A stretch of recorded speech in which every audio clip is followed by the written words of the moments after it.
The offshore account statement had my daughter-in-law's name on it. $400,000. Already gone. Transferred in amounts small enough to avoid triggering alerts. $5,000 here, $12,000 there. $43,000 in September. Each transaction coded as legitimate trust expenses, each one a lie. I'd seen this pattern before. 30 years in corporate finance taught me to recognize embezzlement when I read a balance sheet. But I never expected to find it in my own family's accounts, executed by the woman my son had married 6 months ago. The Cayman Islands registration showed the account had been opened in March, 2 months before Saskia even met Conrad. Before the charity gala, where she'd supposedly fallen in love with him at first sight. Before the whirlwind romance, the intimate wedding, the move into our family home. She hadn't fallen in love, she'd executed a plan. And she had a partner. The second signature on the account belonged to someone calling himself Marcus Hendricks. But I recognized the handwriting. 15 years ago, I'd testified against a man with that exact signature, watching him get convicted for embezzling from my company. Lyle Coleman, the accountant I'd destroyed, now destroying me. $21.5 million at stake. My family's legacy, my late husband's life work. And a conspiracy that had been in motion before my son ever said, "I love you." But it started.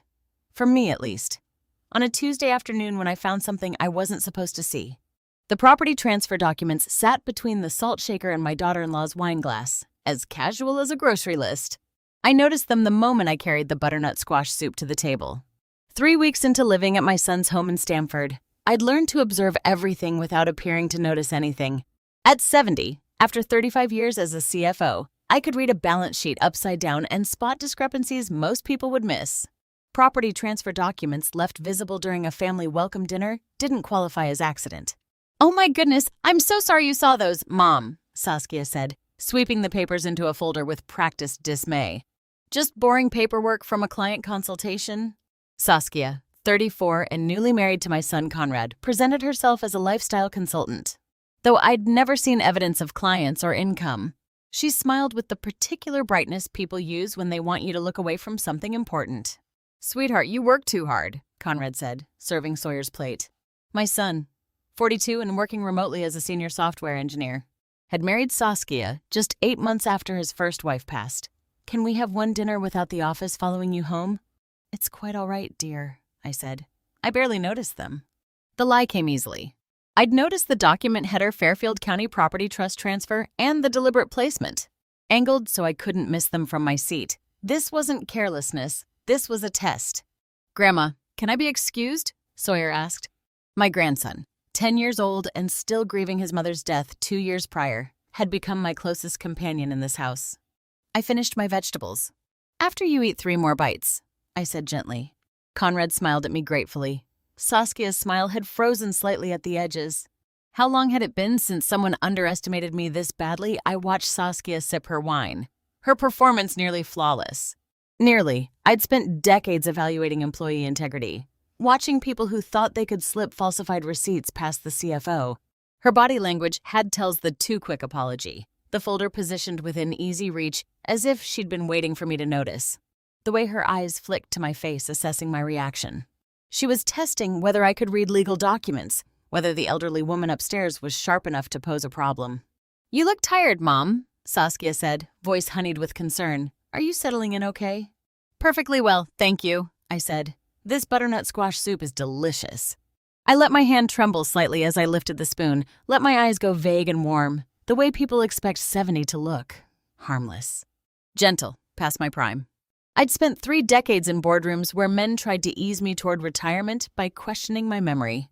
My relevance. I knew exactly how to play fragile when strategy required it. Saskia relaxed visibly. She thought I'd passed her test or failed it in the way she wanted. The oblivious mother-in-law, easily managed, conveniently blind. I smiled at her across the table, the same smile I'd given auditors who thought they could slip falsified receipts past me. Warm, trusting, empty of threat. Conrad cleared the plates. Sawyer asked about television. The evening proceeded with practiced normalcy, everyone playing their parts. But I watched Saskia watching me, and I knew with the certainty of 35 years reading people who lied about money, this woman was testing the ground before she made her move. That night, after Conrad and Sawyer went to bed, I stood at my bedroom window watching Saskia's silhouette pace in her lit office below. She was on the phone, gesturing sharply. I had played oblivious perfectly. She had no idea I'd spent 35 years reading people who lied about money. But I needed to understand exactly what she was planning before I could stop it. The floorboards outside my bedroom door creaked at 11:47, and I knew immediately it was not my son. Conrad's footsteps were heavier, deliberate. These were careful steps. Someone trying not to wake the house. I'd been lying awake since watching Saskia pace in her office, my mind cataloging every suspicious detail from dinner. Now she was moving through the second-floor hallway in the dark. I slipped out of bed and eased my door open an inch. Saskia stood 20 feet away outside the guest bathroom, phone pressed to her ear, whispering urgently. "She has no idea," Saskia said, her back to me. The old woman barely looked at them twice. I held my breath, every muscle frozen. 3 weeks, just like you said, she thinks I'm careless. A pause. Once the birthday hits, it transfers automatically. She won't have time to stop it. My birthday. My 71st birthday in 3 weeks. Something in the trust transferred automatically on that date, and Saskia knew exactly what it was. "I need to go," Saskia whispered. "He's a light sleeper." She disappeared into the master bedroom. I stood frozen in that dark hallway, 70 years old in flannel pajamas, listening to my son's wife plot against me like I was already dead. The anger came cold and sharp, the kind I remembered from boardroom betrayals, clean rage that clarified rather than clouded. I'd built my career on staying 3 moves ahead of people who underestimated me. Saskia had just handed me her timeline. I returned to bed but didn't sleep. At 7:15 the next morning, I made breakfast while Conrad showered for work. Sawyer padded into the kitchen in his school uniform, backpack dragging behind him. "Scrambled eggs?" I asked, keeping my voice light. "With cheese, please." He climbed onto a stool at the counter. "Grandma, can I ask you something?" "Always, sweetheart." "Saskia said after your birthday we're getting a new house with a pool." His eyes shone with excitement. "Can I have swim lessons?" I kept cracking eggs, my hands perfectly steady. "Did she say when we might move?" "Soon. She showed me pictures of houses in Greenwich." He swung his legs, oblivious. "She said not to tell Dad yet because it's a surprise, but you won't tell. Right, Grandma?" "Your secret's safe with me," I said, smiling at him. Greenwich. Houses there started at $2 million. Saskia was already shopping for my money before she'd stolen it, using my grandson as her unwitting accomplice. "Does this new house have a yard for soccer?" I asked, whisking eggs. "A huge one, and Saskia said we'd get a dog." His face glowed with 10-year-old dreams, completely unaware he was describing his stepmother's escape plan. Conrad appeared in the doorway, hair still wet. "What are we talking about?" "Just birthday wishes," I said smoothly. "Sawyer's making quite a list." Sawyer shot me a grateful, conspiratorial glance. Conrad ruffled his son's hair and grabbed his coffee mug, already distracted by his phone. The morning continued its normal rhythm, eggs plated, backpack checked, goodbye kisses exchanged. Saskia emerged just as Conrad and Sawyer left, offering me a bright smile and complimenting the coffee I'd made. "You're such a help around the house, Mom," she said. "I don't know how we managed without you." The eggs continued sizzling on the stove, oblivious that the house they were cooked in had already been sold in someone else's mind. "Happy to be useful," I said, meeting her eyes with gentle warmth. She believed me. She actually believed the performance I'd perfected over 35 years of dealing with people who thought being CFO meant being someone's secretary with a better title. I'd smiled the same smile at auditors who'd tried to intimidate me, at board members who'd questioned my numbers, at men who'd assumed age meant irrelevance. I poured Sawyer's orange juice with steady hands, kissed the top of his head, and told him his secret was safe with me. It was. Every word of it would go straight into the evidence file I was about to start building. But first, I needed to know exactly what would happen on my 71st birthday. The moment Conrad's SUV disappeared around the corner, I locked my bedroom door and pulled the laptop from beneath my winter sweaters. Sunday afternoon. Conrad had taken Saskia and Sawyer to the aquarium, a 3-hour drive round trip. I'd claimed fatigue, playing the elderly woman who tired easily. Saskia had looked genuinely pleased when I'd begged off, settling into my bedroom with a cup of tea and a book. She thought she had me categorized harmless, passive, conveniently ignorant. I powered up the laptop I'd told no one I kept and navigated to the trust account portal. My credentials were stored in encrypted files Saskia would never think to look for. 35 years as CFO had taught me to keep access to everything, always. The account loaded. Ward Family Trust. Current balance $21,488,000. I exhaled slowly. The principal was intact. Whatever Saskia was planning hadn't fully executed yet. But I scrolled to the transaction history, and my chest tightened. 1 week ago, October 18th, wire transfer $12,000. Destination account ending in 7734 labeled Property Management Services. I clicked through to the details. The transfer had been authorized using Conrad's trustee credentials. Except Conrad didn't know his credentials. I'd set up the account myself and never given them to him. He had no reason to access the trust. His salary covered their household expenses comfortably. Someone else had used his authorization. Someone with access to his information, his devices, his accounts. $12,000 stolen from an account my daughter-in-law was not authorized to access. While she smiled across the dinner table and called me Mom, I scrolled further back. 2 weeks before that, another transfer, $8,000, same destination account. Before that, $5,000. The pattern stretched back 3 months, escalating amounts, all perfectly timed for when Conrad would be distracted or traveling for work. Total stolen so far $37,000. And I hadn't noticed, hadn't checked. I'd retired, moved in with my son, and stopped monitoring the account I'd built over 40 years of careful investment and compound growth. I'd trusted that family meant safety. The anger came cold and crystalline. This was not amateur hour. This was systematic embezzlement using a classic escalation pattern, small amounts first to test if anyone was watching, gradually increasing as confidence grew. I'd caught 3 employees running this exact scheme during my career. I knew how it worked, how it would accelerate, how the final theft would be massive and sudden. My birthday, 3 weeks away. Whatever triggered then would be the culmination. I pulled up the trust documents, the real ones, not whatever doctored version Saskia might have obtained. There it was, upon the grantor's 71st birthday. Automatic disbursement of 25% of principal to designated successor trustee. $5,372,000 would transfer automatically to Conrad as successor trustee. Except Conrad wouldn't be the one controlling that transfer. Saskia would. She had his credentials, his access, his identity. She could reroute that money anywhere she wanted, and by the time anyone realized what happened, it would be in the Cayman Islands or Switzerland or converted to cryptocurrency no one could trace. I understood now. The test at dinner, the timeline, the promises to Sawyer. Saskia planned to steal over $5 million on my birthday, blame it on system automation or Conrad's mismanagement, and be in Greenwich with my grandson before anyone called the police.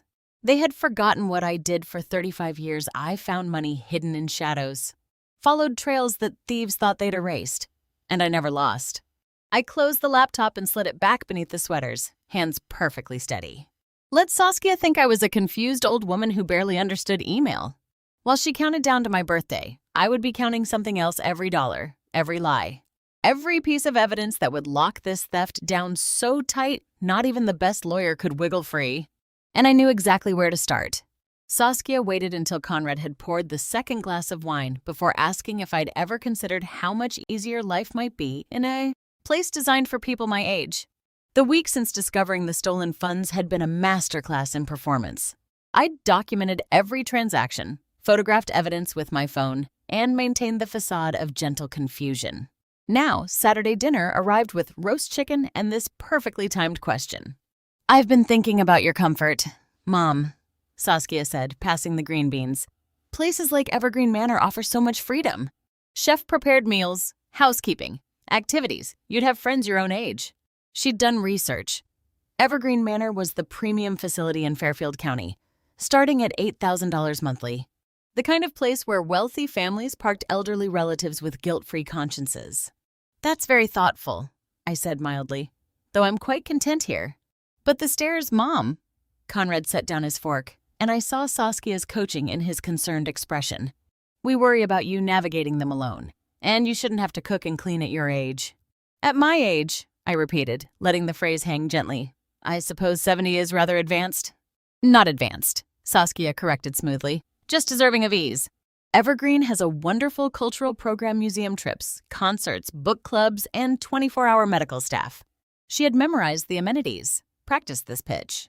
I watched her lean forward with manufactured warmth, describing the garden rooms and the chef's farm-to-table philosophy, and understood exactly what I was witnessing. She had researched facilities, memorized amenities, prepared this pitch like a business proposal because that's what it was. The logistics of removing the only obstacle to $21 million. Get me into Evergreen Manor before my birthday. Establish I'd chosen the move voluntarily. Then, when the money vanished, I'd be safely contained in a facility where elderly residents were expected to be confused about finances, where my protests would be dismissed as age-related paranoia. The private rooms have lovely views, Saskia continued.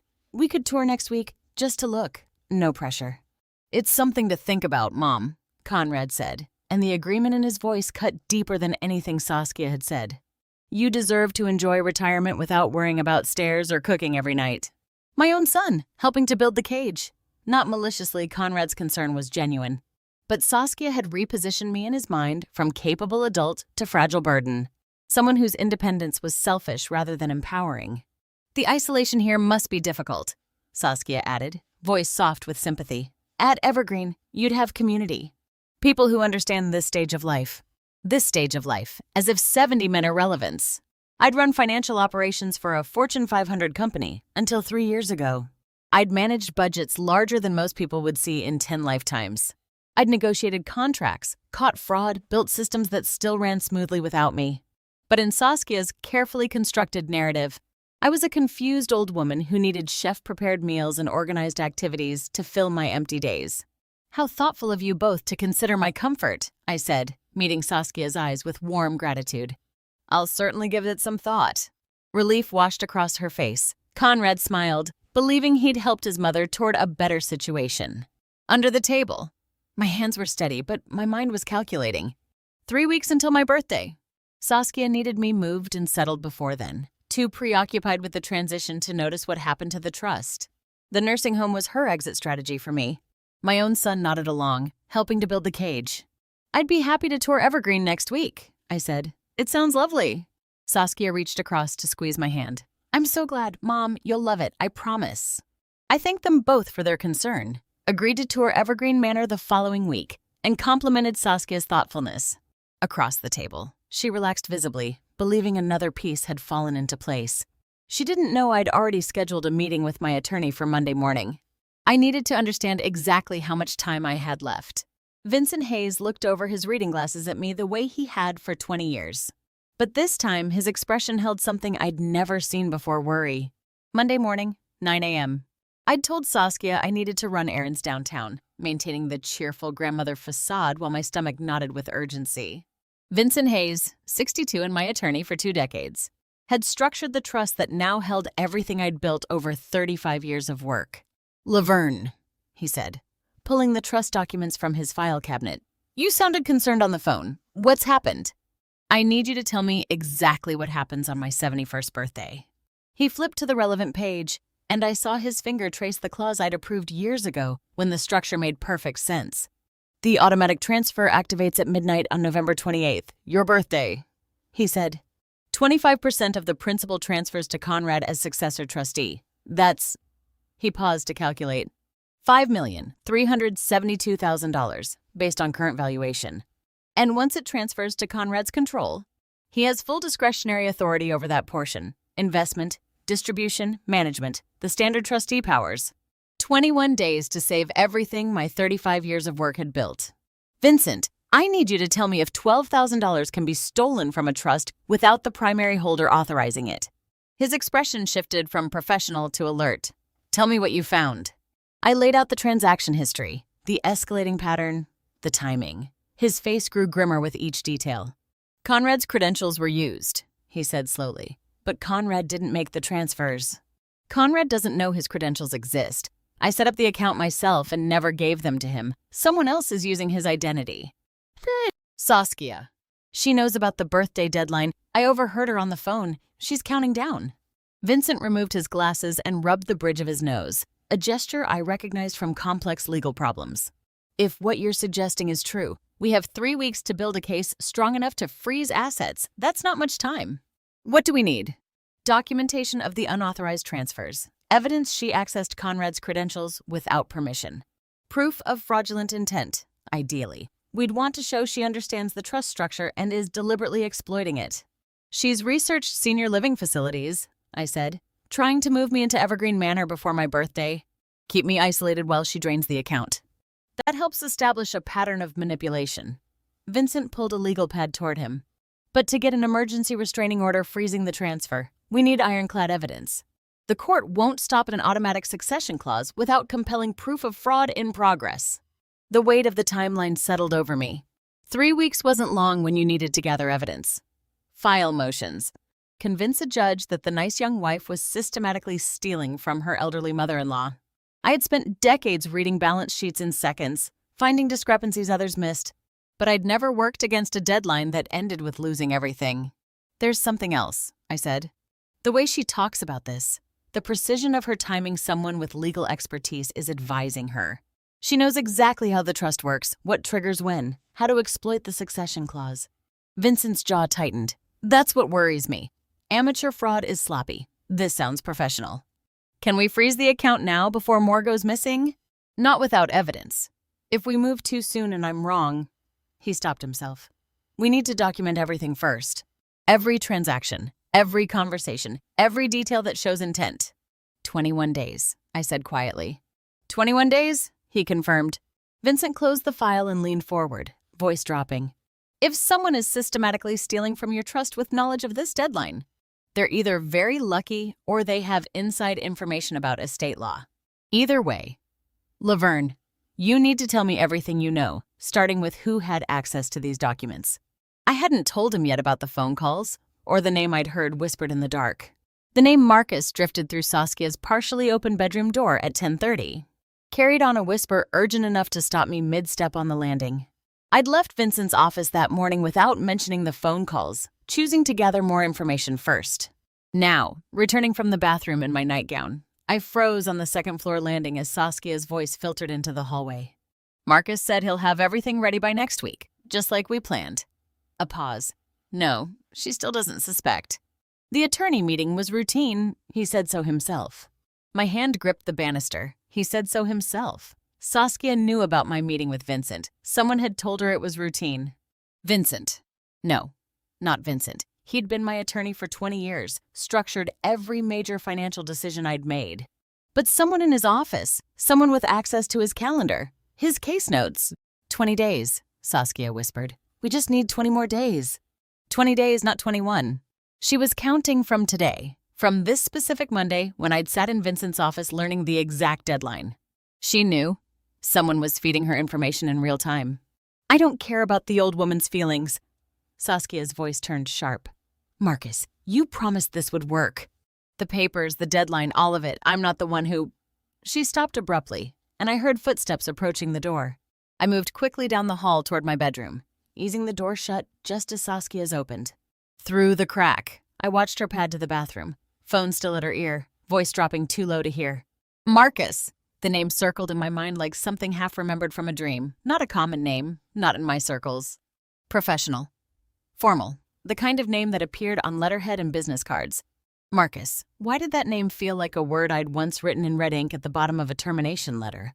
I'd fired hundreds of people across 3 decades. Downsizing, performance issues, policy violations, most names faded immediately. But some stuck, the ones who'd argued, threatened, promised revenge for what they saw as unjust treatment. Had I fired a Marcus 15 years ago, 20? The memory sat just beyond reach, like a word on the tip of my tongue. I waited until Saskia returned to the master bedroom and closed the door. Then I crept back to my room and pulled out my phone, searching my email archives for the name. Nothing in recent years. I tried my old work account, the one I'd kept active out of habit even after retirement. There. Marcus Hendricks, an email thread from 17 years ago, copied to HR and legal. Subject line, final warning, expense discrepancies. But when I tried to open the email, the account prompted for a password I could no longer remember. The details stayed locked behind corporate firewalls I no longer had access to. Marcus Hendricks, the name meant something. Someone I'd disciplined, maybe fired. Someone who understood corporate structures well enough to help Saskia exploit a trust fund. Someone with connections to law offices and estate planning. I'd fired hundreds of people across 3 decades, caught dozens in fraud. Signed countless documents with names that meant nothing to me. 5 minutes later, but this one stuck like a barb. Saskia's phone call played back in my mind. The attorney meeting was routine. He said so himself. Marcus wasn't just advising Saskia. Marcus had access to information about my legal consultations, possibly through Vincent's office, possibly through some other channel I hadn't identified yet. This wasn't just my daughter-in-law stealing from me. This was a conspiracy involving at least 2 people, planned over months, executed with professional precision. And I had 20 days to figure out who Marcus Hendricks was and what role he'd played in my past before he helped Saskia steal my future. Back in my room, I wrote the name in the small notebook I'd started keeping in my nightstand drawer. Marcus Hendricks, paperwork. Next week. The letters looked ordinary on the page, but something about them whispered of old files, old mistakes, old consequences I'd once delivered. Tomorrow I would search my memory more carefully. Tonight, I would let it work on me in my sleep. Conrad was on a video call when I brought his coffee in, so he didn't see me freeze at his office door, staring at the email confirmation open on his second monitor. 2 days of searching my memory for Marcus Hendricks had yielded nothing concrete, just the nagging sense that I'd written his name on termination paperwork years ago. But Wednesday morning brought a different discovery. I'd made a habit of bringing Conrad his mid-morning coffee, playing the doting mother while gathering information. He worked from home 3 days a week, video meetings filling his calendar. This morning he was deep in discussion with his development team, camera on, microphone active, gesturing at spreadsheets on his primary screen. His second monitor faced the doorway. I could see it clearly from where I stood holding his favorite mug. Principal Financial Group. Beneficiary Change Confirmation. Policy number FL-8847392. Effective date November 5th, 2025. Primary beneficiary changed from Ward Laverne. M. Mother 50% / Ward Sawyer. J. Son 50% to Ward Saskia. M. Spouse 100%. 100. I set the coffee cup on his desk very carefully, my hands operating on autopilot while my mind photographed every word on that screen. Just setting your coffee here, dear, I said softly. Don't let it get cold. Thanks, Mom, he murmured, hand over his microphone. This call should wrap up in 10 minutes. I nodded and withdrew, pulling my phone from my cardigan pocket the moment I reached the hallway. Back in the doorway, I angled the camera toward the second monitor and took 3 quick photos, making sure the policy details were sharp and readable. She hadn't just cut me out, she'd cut out my grandson, a child who'd already lost his mother, whose father was all he had left in this world. The policy was worth $1 million. If Conrad died before his 43rd birthday, Saskia would collect everything. Sawyer would get nothing. I would get nothing. The child whose college fund I'd started the day he was born, whose future I'd planned to secure with my half of that policy, had been erased with an email Conrad probably hadn't even read. I checked the photos. Clear, dated, undeniable. Conrad's voice drifted from the office, discussing code repositories and deployment schedules. Normal Wednesday morning work, oblivious to what I'd just documented. Had he authorized this change, or had Saskia forged his signature on the forms like she'd used his credentials for the trust? Transfers. I walked downstairs, poured myself tea with steady hands, and tried to piece together the timeline. The beneficiary change went into effect November 5th yesterday. The insurance company would have sent authorization forms weeks ago. Saskia must have intercepted them, forged Conrad's signature, submitted them before he noticed. How many other documents had she signed in his name? What other financial structures had she quietly dismantled while preparing to vanish with his money and his son's inheritance? The methodical erasure of a grandmother and grandchild from her son's life felt almost surgical in its precision. This wasn't emotional or impulsive. This was calculated elimination of anyone who might have legal claim to Conrad's assets when the trust money transferred and Saskia disappeared. The phone camera captured it all: the policy number, the date, the replacement name where my grandson's had been. Back in my room, I transferred the photo to my laptop and added it to the folder I'd labeled estate documentation. 12,000 in unauthorized transfers, nursing home pressure, mysterious Marcus with legal paperwork. And now this, the systematic erasure of a grandmother and grandchild. The pattern was clear as any balance sheet I'd ever audited. Every step designed to isolate Conrad financially and emotionally, remove anyone who might question large transfers or sudden relocations, position Saskia as sole beneficiary of everything Conrad owned or would inherit. She was building towards something, a final theft, probably timed to my birthday when the trust transferred. Then she'd take everything, the house in Greenwich she'd already shown Sawyer, the insurance money if anything happened to Conrad, the trust assets she'd been stealing piece by piece. And Marcus, whoever he was, had helped her design this whole structure. But I still needed to know who Marcus was. Conrad found me pruning the rose bushes Saturday afternoon, and from the way he lingered near the garden shed instead of speaking. I knew something had finally cracked in his certainty. 3 days since the insurance discovery. I'd spent each one building my evidence file while maintaining the performance of contentment. But now my son stood in the autumn garden, hands in his pockets, watching me trim dead blooms with an expression I recognized from his childhood, the look that meant he needed to confess something, but didn't know how. "Mom, does it seem like Saskia's been—" He paused, searching for words. "I don't know. Distant, she takes a lot of calls she won't talk about." I set down my pruning shears carefully, buying time to calibrate my response. Too much agreement would reveal my own suspicions. Too little would shut down the door he'd just cracked open. "Distant how?" I asked gently. "She leaves the room when her phone rings, says it's work stuff, client consultations, but—" He stopped himself, shook his head. "I'm probably overthinking it. She's busy with work, that lifestyle consulting business. I should trust my wife." When did this start? I kept my voice neutral. Curious grandmother rather than investigating CFO. "A few weeks ago, right around when you moved in, actually." He laughed uncomfortably. "Which sounds terrible, like I'm blaming you for noticing problems in my marriage. Or perhaps having another person in the house makes patterns more visible," I said. "What does your gut tell you?" He was quiet for a moment, watching a cardinal hop across the lawn. "That something's off." But then I think that's crazy, because what would she be hiding? We're married. We share everything. Every fiber wanted to tell him about the stolen funds, the insurance changes, the whispered name Marcus. The nursing home scheme, but evidence without context is just accusation, and accusations destroy families.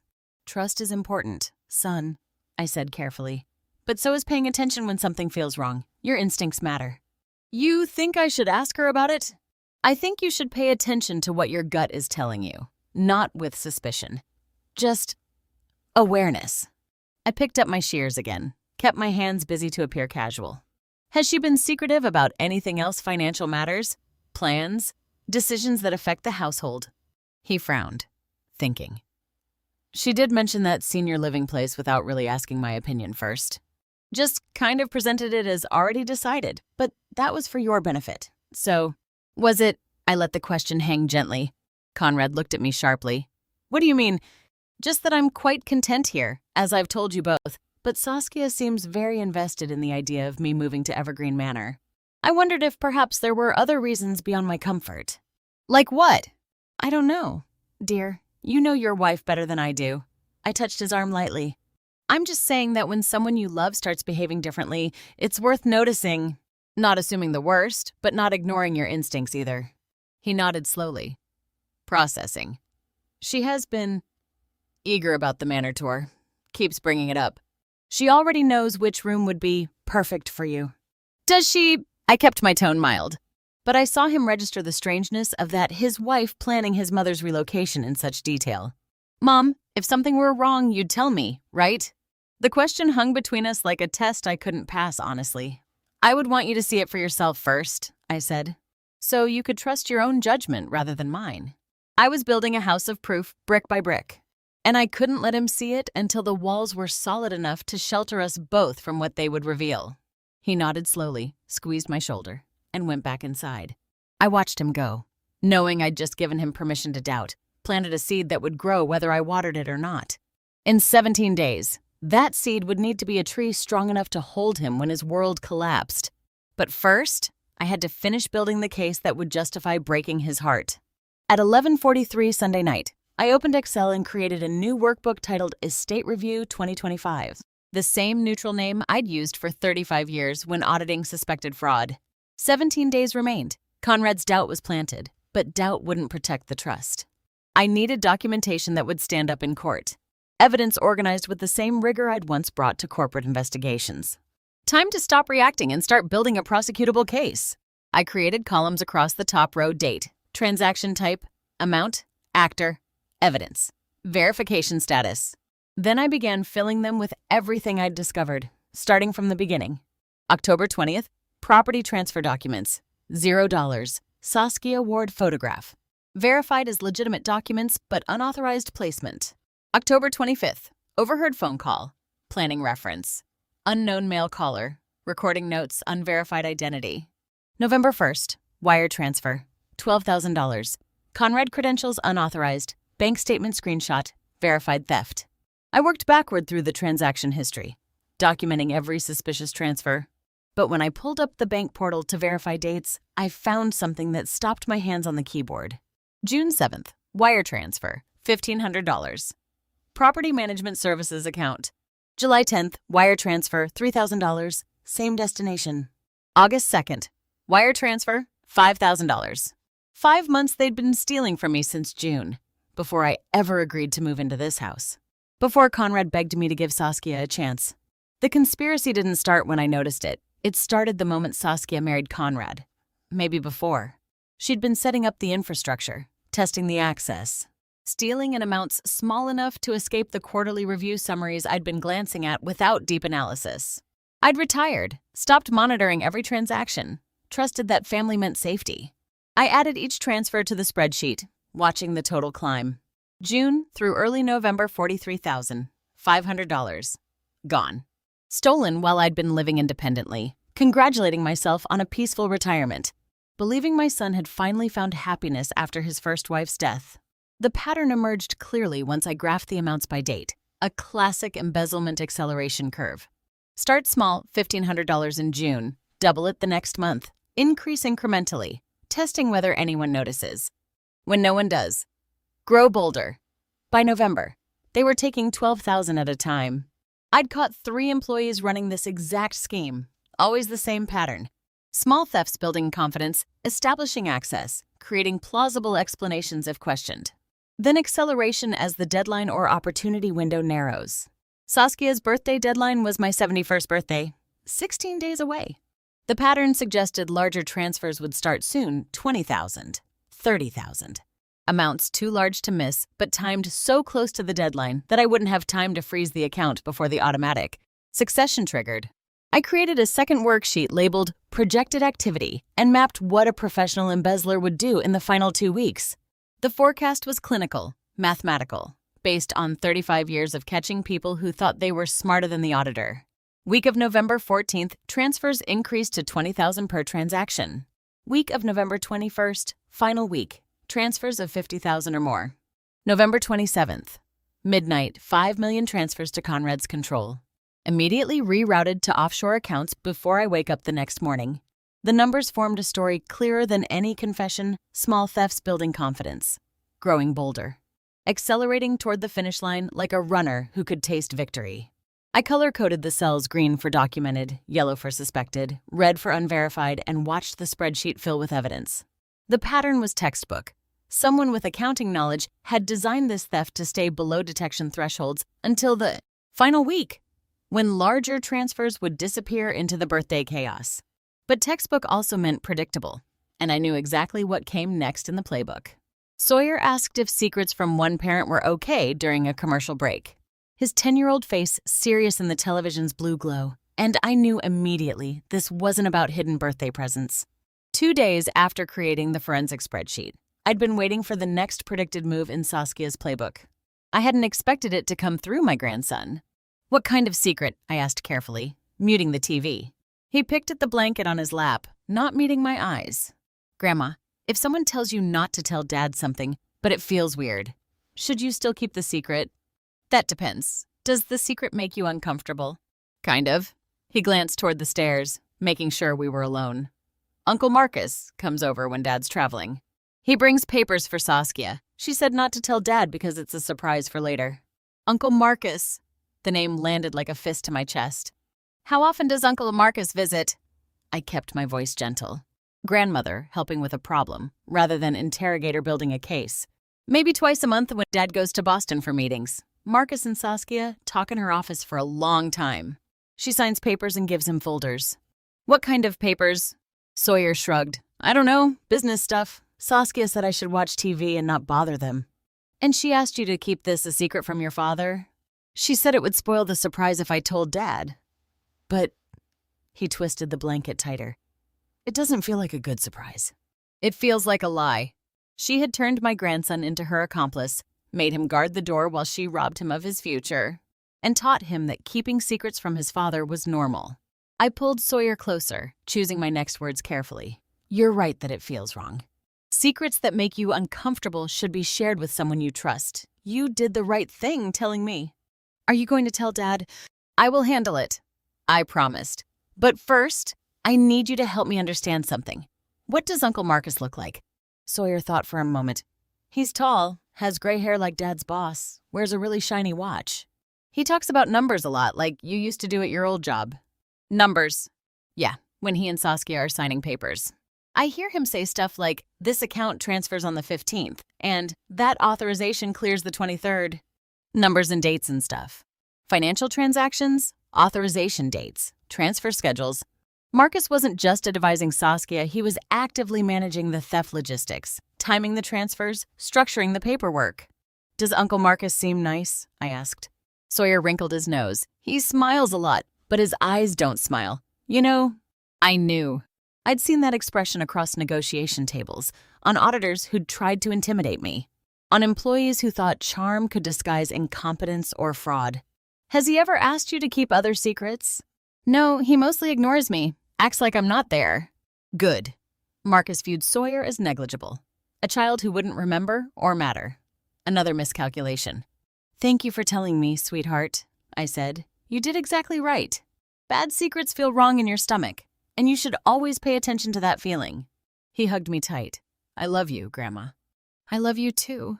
Tall, gray hair, expensive watch. Talks about numbers the image assembled in my mind like a wanted poster I'd once signed myself. I kissed Sawyer's forehead, told him secrets that make you uncomfortable should always be shared with someone you trust, and sent him up to bed. Then I sat in the dark living room, running that description through 35 years of faces I'd hired, managed, and occasionally fired. Tall, gray hair, numbers, expensive taste visible in a watch.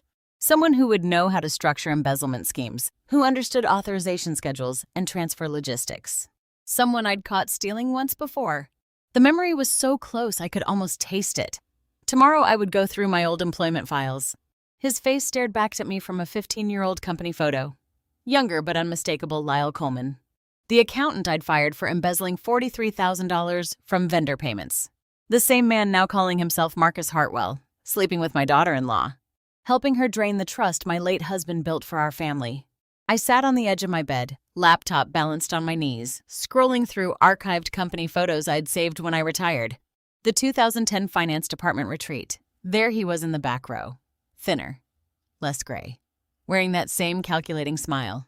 Lyle Coleman, 36 years old, brilliant with numbers and utterly without conscience.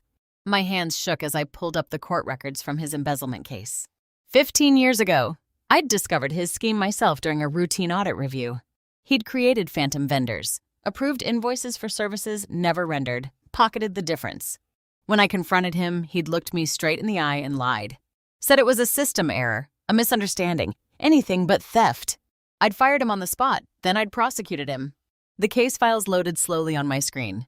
Lyle Coleman, convicted of embezzlement and fraud, sentenced to 18 months in minimum security, 3 years probation.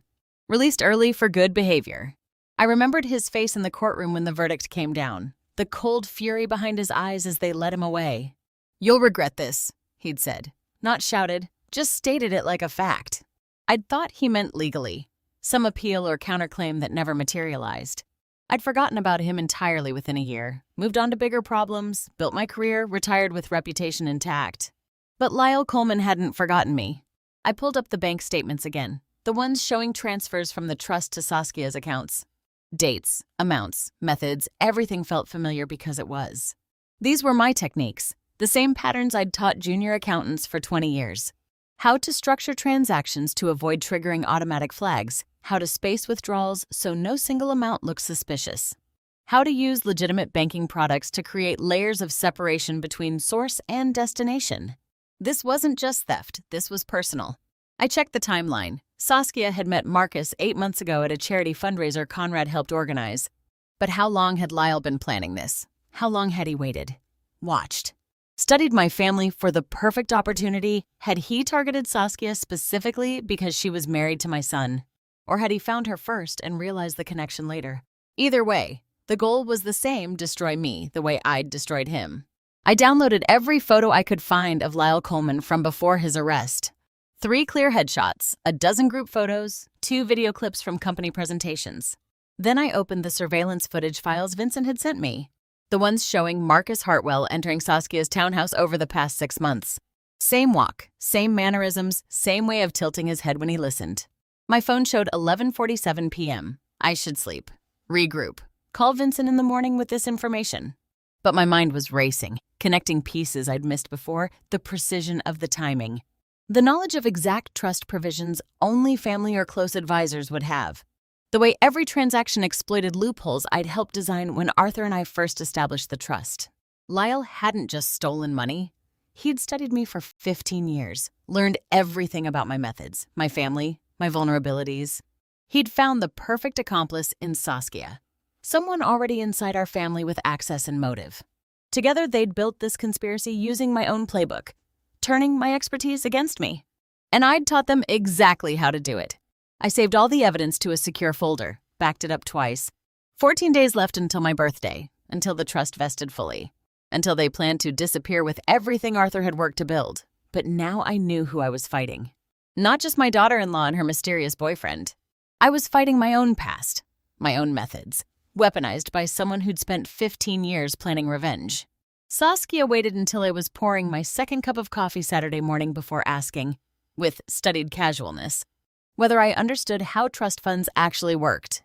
I'd spent 3 days since identifying Lyle Coleman gathering evidence, building my case, but I'd also perfected a different skill performing ignorance.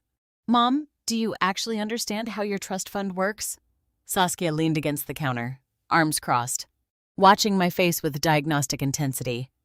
Like, what happens with control when you turn 71? I set the coffee pot down slowly, let my hand hover over my cup as if I'd forgotten mid-motion. Morning sun caught the steam rising from the dark roast, bitter scent filling the space between us. Oh, sweetheart, those financial things are so complicated. I added cream, stirred it 3 times instead of my usual one. I just let Vincent handle all that lawyer talk. Why do you ask? Her shoulders dropped half an inch, first sign my performance was landing. Just wondering if you're comfortable with the arrangements. She pulled out a chair, sat down with deliberate casualness. You seem a little confused about money stuff lately.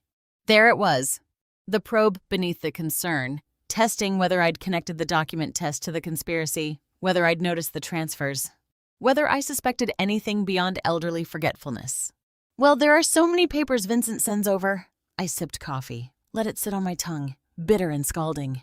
I sign what he tells me to sign. That's what you're supposed to do with lawyers. Isn't it trust them?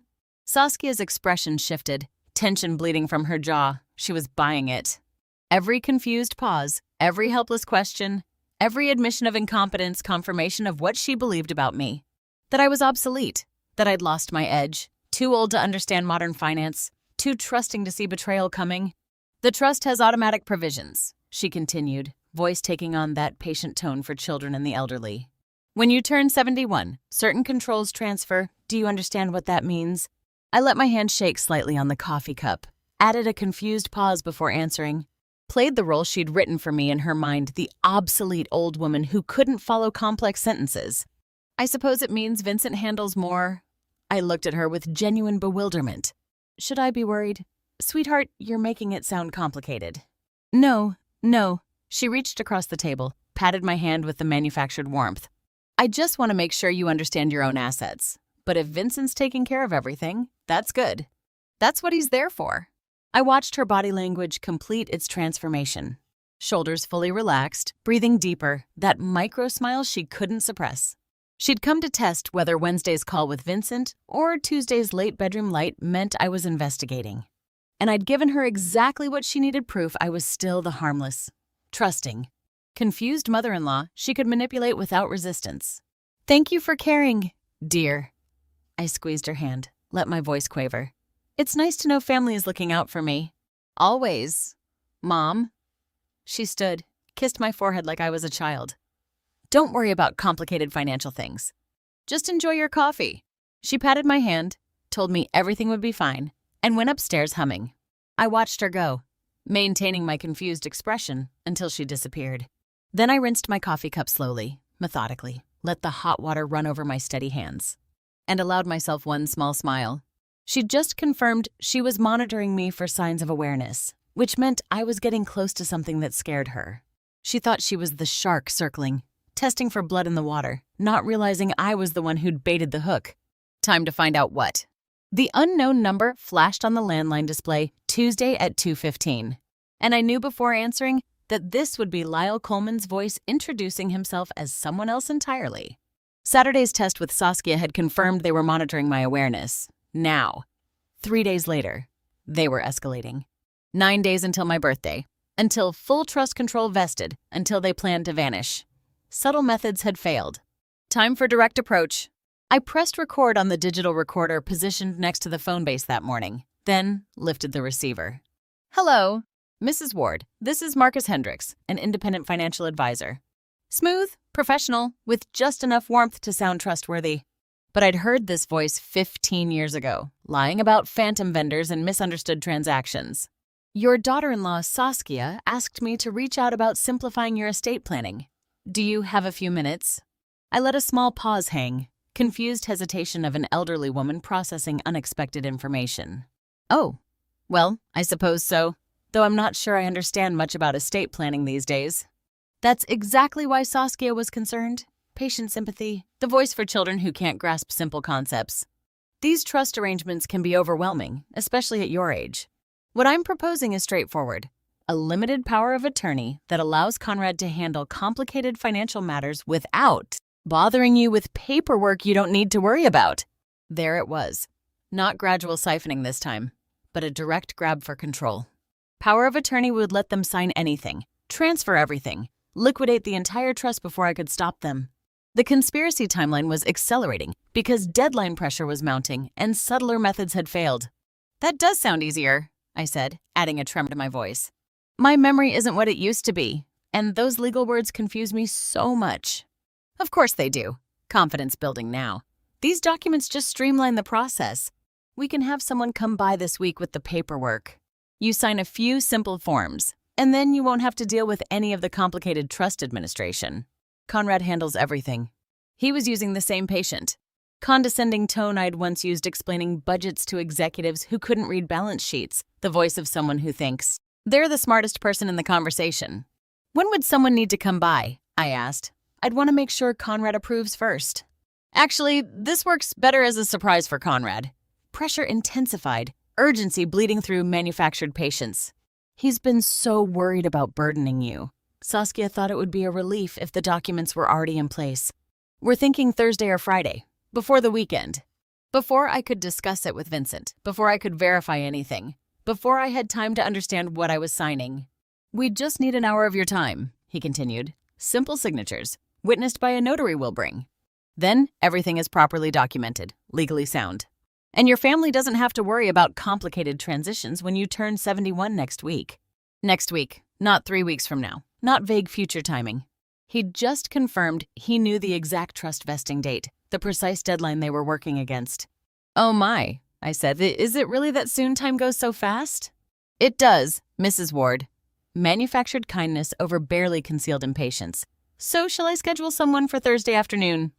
Let me check my calendar and call you back, I said. What number should I use? A pause. He hadn't expected that question. I'll call you back Wednesday to confirm, he said smoothly. Easier than playing phone tag. Sound good? That's very thoughtful, Mr. Hendricks. Thank you for your concern. I hung up exactly as a confused elderly woman would slow, deliberate, slightly uncertain. Then I stopped the recorder and played it back twice. Every word was evidence the fake name, the power of attorney request, the timeline pressure disguised as helpfulness, the exact birthday reference proving inside knowledge. Vincent would want to hear this by tomorrow morning. But tonight, I needed to document exactly how power of attorney fraud connects to the rest of their scheme. Mom, I need to talk to you about something I saw on Saskia's phone. Conrad stood in my study doorway looking like he hadn't slept in days, shoulders hunched, hands shoved deep in his pockets. I'd been documenting the power of attorney fraud attempt, connecting Lyle's timeline pressure to the larger conspiracy. But I pushed Vincent's case notes aside the moment I saw my son's face. Tell me everything, I said. He came in slowly, closed the door behind him, sat in the leather chair across from my desk. The study smelled of old books and the jasmine tea I'd brewed hours ago, gone cold in its cup. The desk lamp created a warm pool of light in the darkening room. She left her phone unlocked during dinner, he said, voice dropping to a whisper despite us being alone. I saw a text notification. I shouldn't have looked, but you did. What did it say? Timeline confirmed. Funds move 72 hours after transaction completes. Stay patient. He recited it from memory, each word precise. No name on the contact, just a number. There it was. Confirmation that Saskia was coordinating with someone on an exact post-transfer schedule. The text message proved what I'd suspected: this wasn't just theft. It was a meticulously planned extraction with a specific timeline for moving assets after the trust transferred. You didn't confront her, I asked. Something told me not to. Like, if she knew I saw it, she'd just cover better. Is that crazy? That's not crazy, that's smart. He looked up at me then, relief washing across his exhausted features. My son seeking validation that his instincts were right, that the woman he'd married had become someone he couldn't trust. What transaction? His voice cracked slightly. What funds, Mom? This is about your trust, isn't it? About what happens when you turn 71? I weighed my options. Tell him everything now about Marcus really being Lyle Coleman, about the 15-year revenge scheme, about the recorded fraud attempt. Or wait until I had complete evidence, protect him from partial information that might force him to act before we were ready. I'm looking into some irregularities, I said carefully. Nothing certain yet, but Conrad, I need to ask you something. How are things between you and Saskia really? Conrad's coffee cup rattled against the saucer as he set it down, the porcelain clink cutting through the silence between us like a warning bell. I've been sleeping in the guest room for 3 nights, he said quietly. She hasn't asked why once. My heart broke for him. Not the dramatic shattering of sudden discovery, but the slow, grinding pain of watching someone you love realize their marriage is over. She doesn't even look at me anymore, he continued. Doesn't ask where I am, what I'm doing, whether I'm coming to bed. It's like I'm already gone in her mind, like I'm just furniture she has to navigate around until something happens. Until what happens? I don't know. He ran both hands through his hair, a gesture I recognized from when he was 12 and couldn't solve a math problem. But she's waiting for something. Isn't she the trust transfer? That's the transaction. I reached across the desk and covered his hand with mine, feeling the wedding band he'd worn for 5 years, the ring I'd helped him choose pressing cold against my palm. We're going to figure this out, I said. All of it, I promise you. He nodded, squeezed my hand, and left for the guest room again. I watched him go, his footsteps fading down the hallway, and felt rage settle into my bones like ice forming on a winter lake. I pulled out a fresh legal pad and wrote, Saskia, evidence log, across the top. Then, beneath it, unknown number text funds move 72 hours post-transaction. But as I transcribed Conrad's exact words, something clicked. 72 hours after the November 27th deadline meant November 30th. The Monday after Thanksgiving weekend, when banks would be closed and wire transfers delayed, giving them a 3-day head start before anyone could freeze the accounts. Eleanor Prescott had known me for 32 years, which is why I caught the split-second hesitation before she said, I actually tried to look up your consulting firm last week, Saskia. I'd invited Eleanor for dinner Saturday night with strategic intent. My former colleague from Morgan Stanley and longtime friend. She'd become one of Connecticut's top corporate attorneys before retiring last year at 68. She arrived with her husband's famous bourbon pecan pie and the sharp business instincts that had made her legendary in boardrooms. Across the Northeast, if anyone could spot a fake business registration, it was Eleanor. We'd been discussing her post-retirement plans when she mentioned considering consulting work herself. It's very rewarding, Saskia said smoothly, refilling wine glasses around the table. I've built quite a client base over the past 3 years. What did you say your firm was called again? Eleanor asked. Hendrick Strategic Solutions. Saskia's smile didn't waver. We focus on operational efficiency for mid-sized manufacturing companies. I searched the Connecticut State Business Registry, Eleanor continued, her tone casually conversational, but her eyes sharp. I couldn't find Hendrick Strategic Solutions listed. I thought maybe I had the name wrong. The temperature in the dining room dropped 10 degrees. Conrad's fork paused halfway to his mouth. Oh, we restructured as a Delaware LLC about 6 months ago, Saskia said, recovering quickly. Better tax treatment for multi-state consulting work. Delaware filings are public too, aren't they, Eleanor? I kept my voice mild, passing the roasted vegetables as if we were discussing weather. Completely public, Eleanor confirmed. I checked there as well. Actually, just to be thorough, nothing under that name. But perhaps it's registered under something else. Saskia's composure flickered, just for a second. But I saw it. Conrad saw it too. The Delaware paperwork is still processing, Saskia said. It takes months sometimes. Usually only 6 to 8 weeks, Eleanor said gently, but perhaps things have changed. I kept my face neutral, kept passing dishes, kept breathing through the rage building in my chest like a second heartbeat. This woman had lied to my son for years about having a career, about leaving for business trips, about client meetings and conference calls. The consulting business had never existed. It was cover for meeting Lyle Coleman, for planning the theft, for explaining away hours spent coordinating fraud. Are you feeling all right? Dear, I asked Saskia. You look a bit pale. Just a headache coming on. Saskia stood abruptly. I should get some water. But her hands were shaking as she gathered plates that didn't need clearing yet, and her wine glass trembled when she lifted it. Conrad watched her with dawning realization spreading across his face, like sunrise revealing a devastated landscape. Saskia, are you all right? He asked. Fine, just need a minute. She disappeared into the kitchen, and I heard the tap running. Running longer than anyone needs to fill a water glass. Eleanor looked at me with the same expression she'd worn 30 years ago when we'd discovered executive embezzlement at Morgan. Stanley, not accusatory, just understanding. I'm sorry if that was awkward, she said quietly.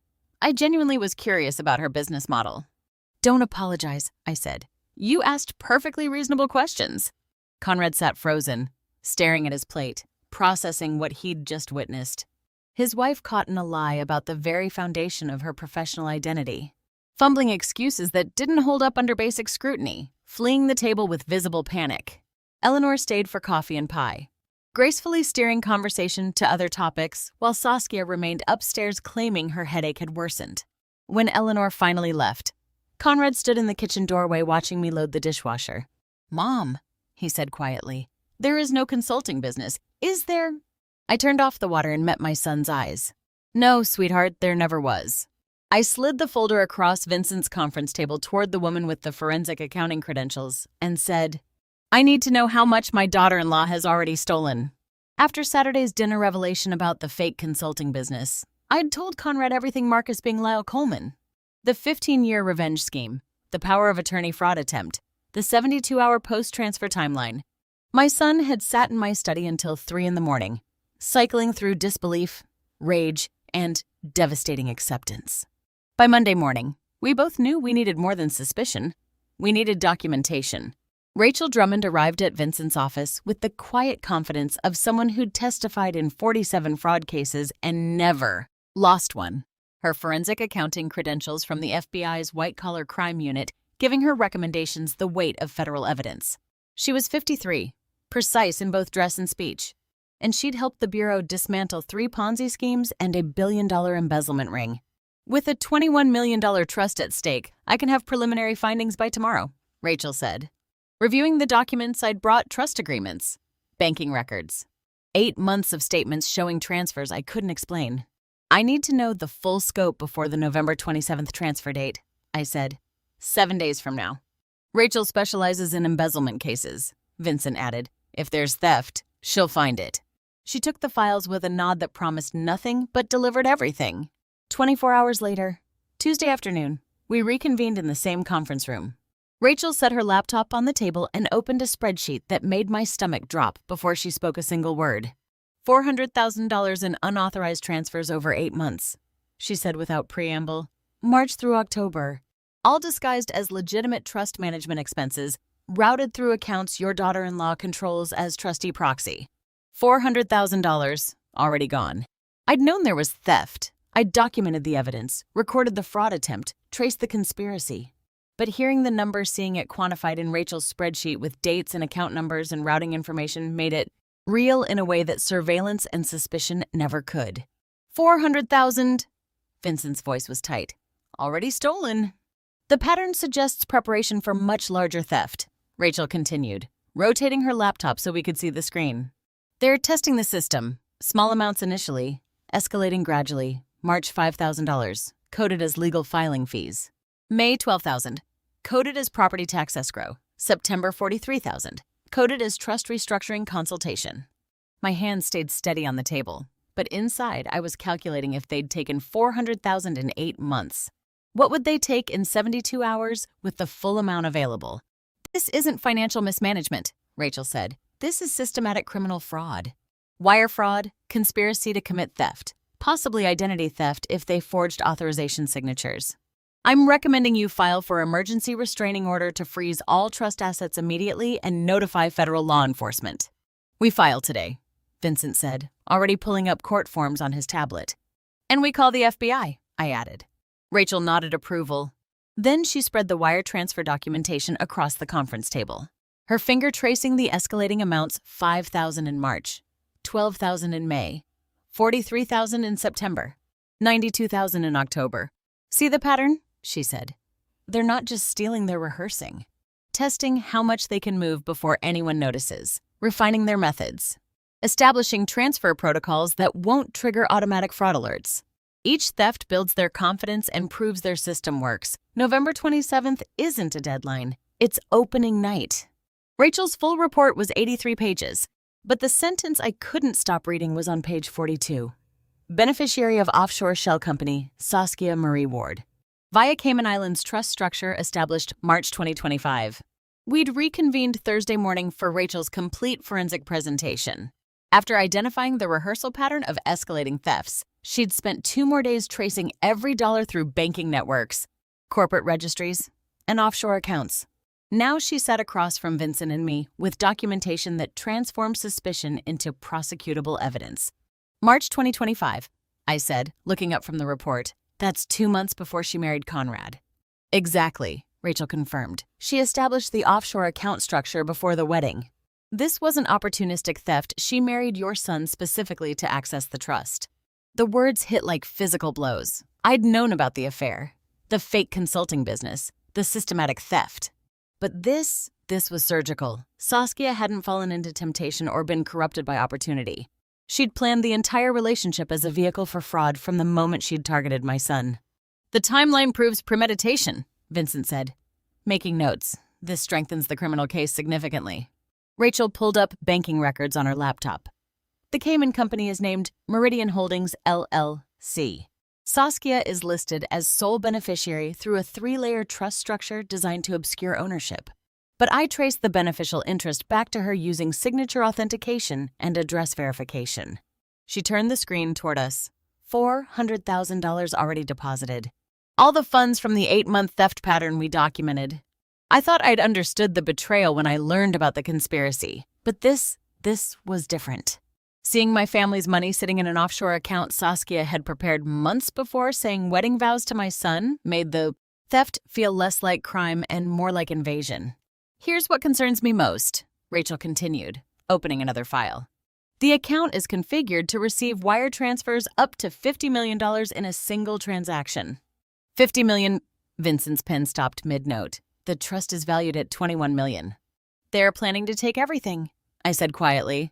The full trust plus liquidated assets, property, investments. Anything they can convert to cash before the 72-hour window closes.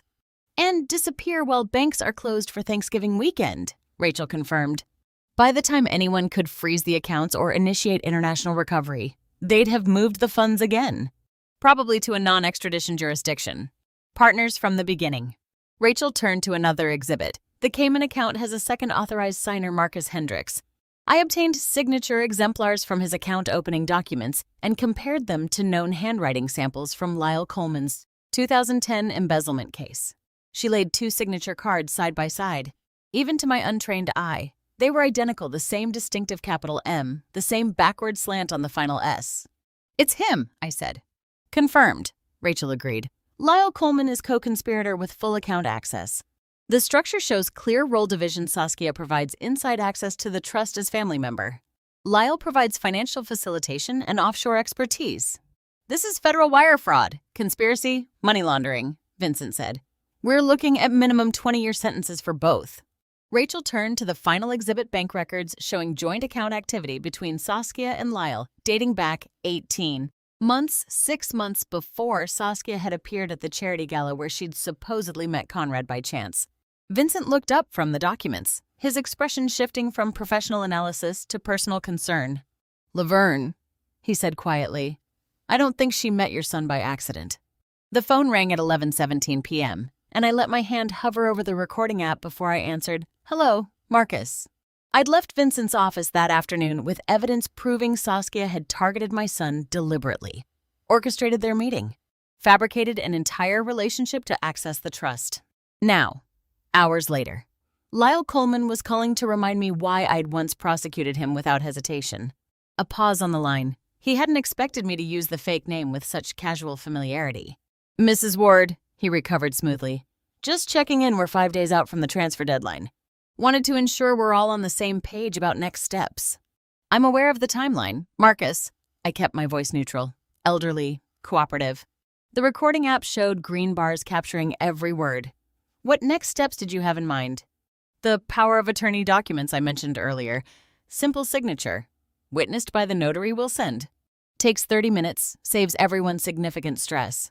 "I've been thinking about that," I said. "It does seem like a lot of paperwork." "That's exactly why we want to handle it for you." His voice carried practiced sympathy. "At 70, health becomes unpredictable. Stress can cause all sorts of complications, heart issues, strokes, sudden decline. Much better to keep things simple, cooperative." The threat was barely veiled now, not even subtle. "Is that a threat, Mr. Coleman?"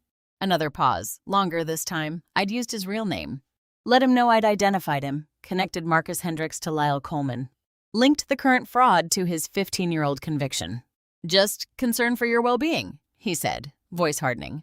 "Cooperative people tend to stay healthier. Uncooperative people experience complications." He was threatening me, and he didn't realize he was handing me a federal case on a silver platter. "What kind of complications?"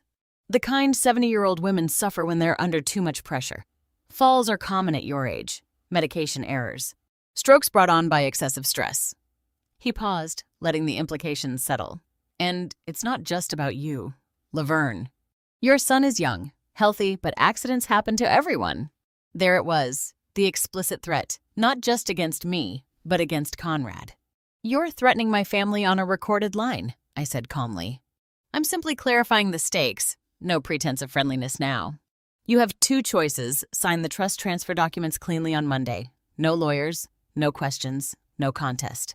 Or your son might experience his own unfortunate complications. Car accidents are so tragic, especially on dark Connecticut roads."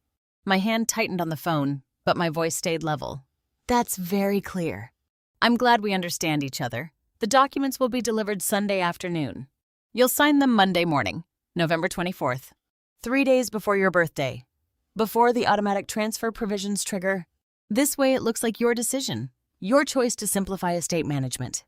And if I don't, then we move to less pleasant alternatives, for you and Conrad both. I'll need your answer by Monday morning. Laverne, 9 a.m. Don't make this harder than it needs to be." The line went dead.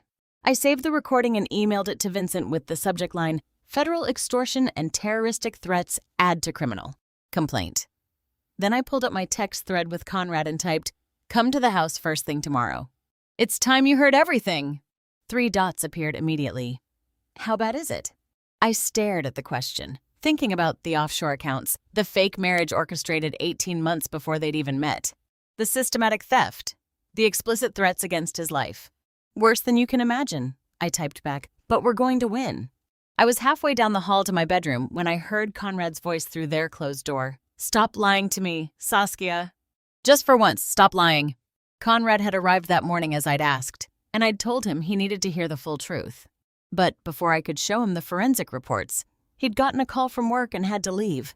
Now, late Friday night, he'd apparently confronted Saskia on his own. I stopped in the darkened hallway, positioning myself where I could hear but not be seen. "I'm not lying." Saskia's voice carried that defensive edge I'd learned to recognize. "You're letting your mother poison you against me.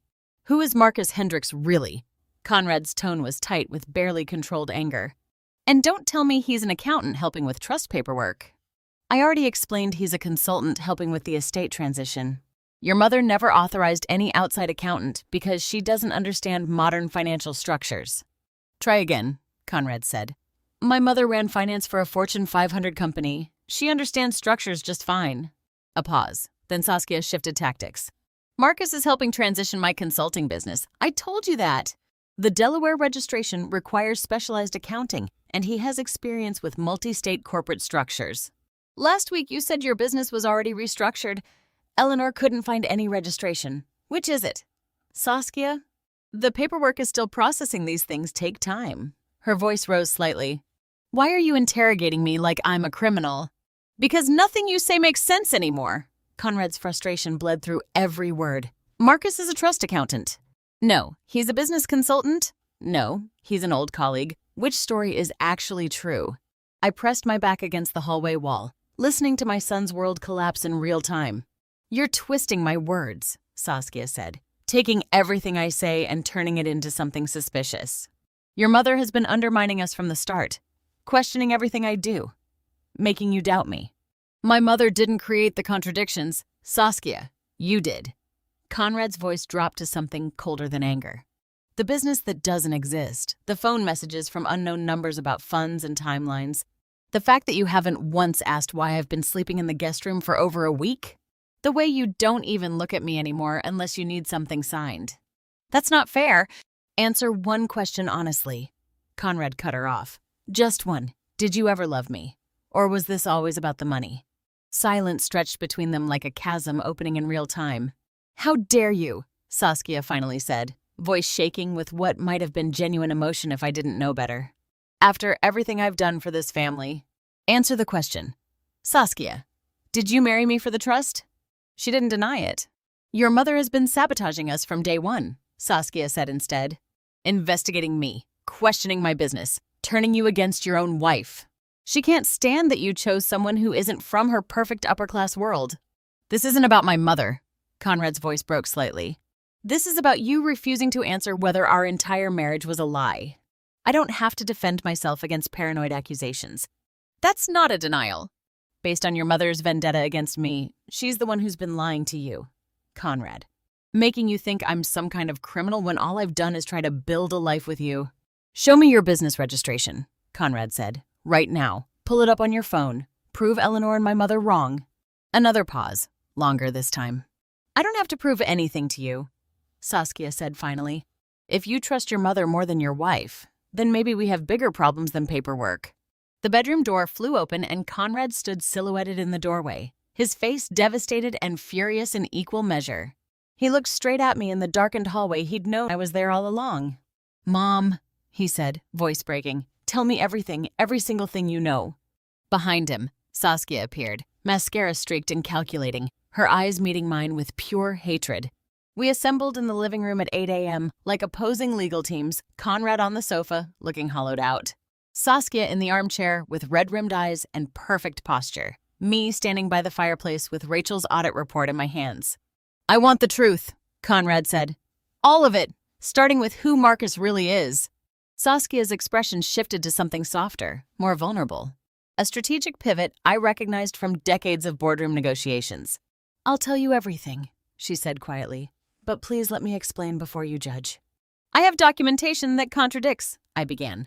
Please, Laverne, let me speak.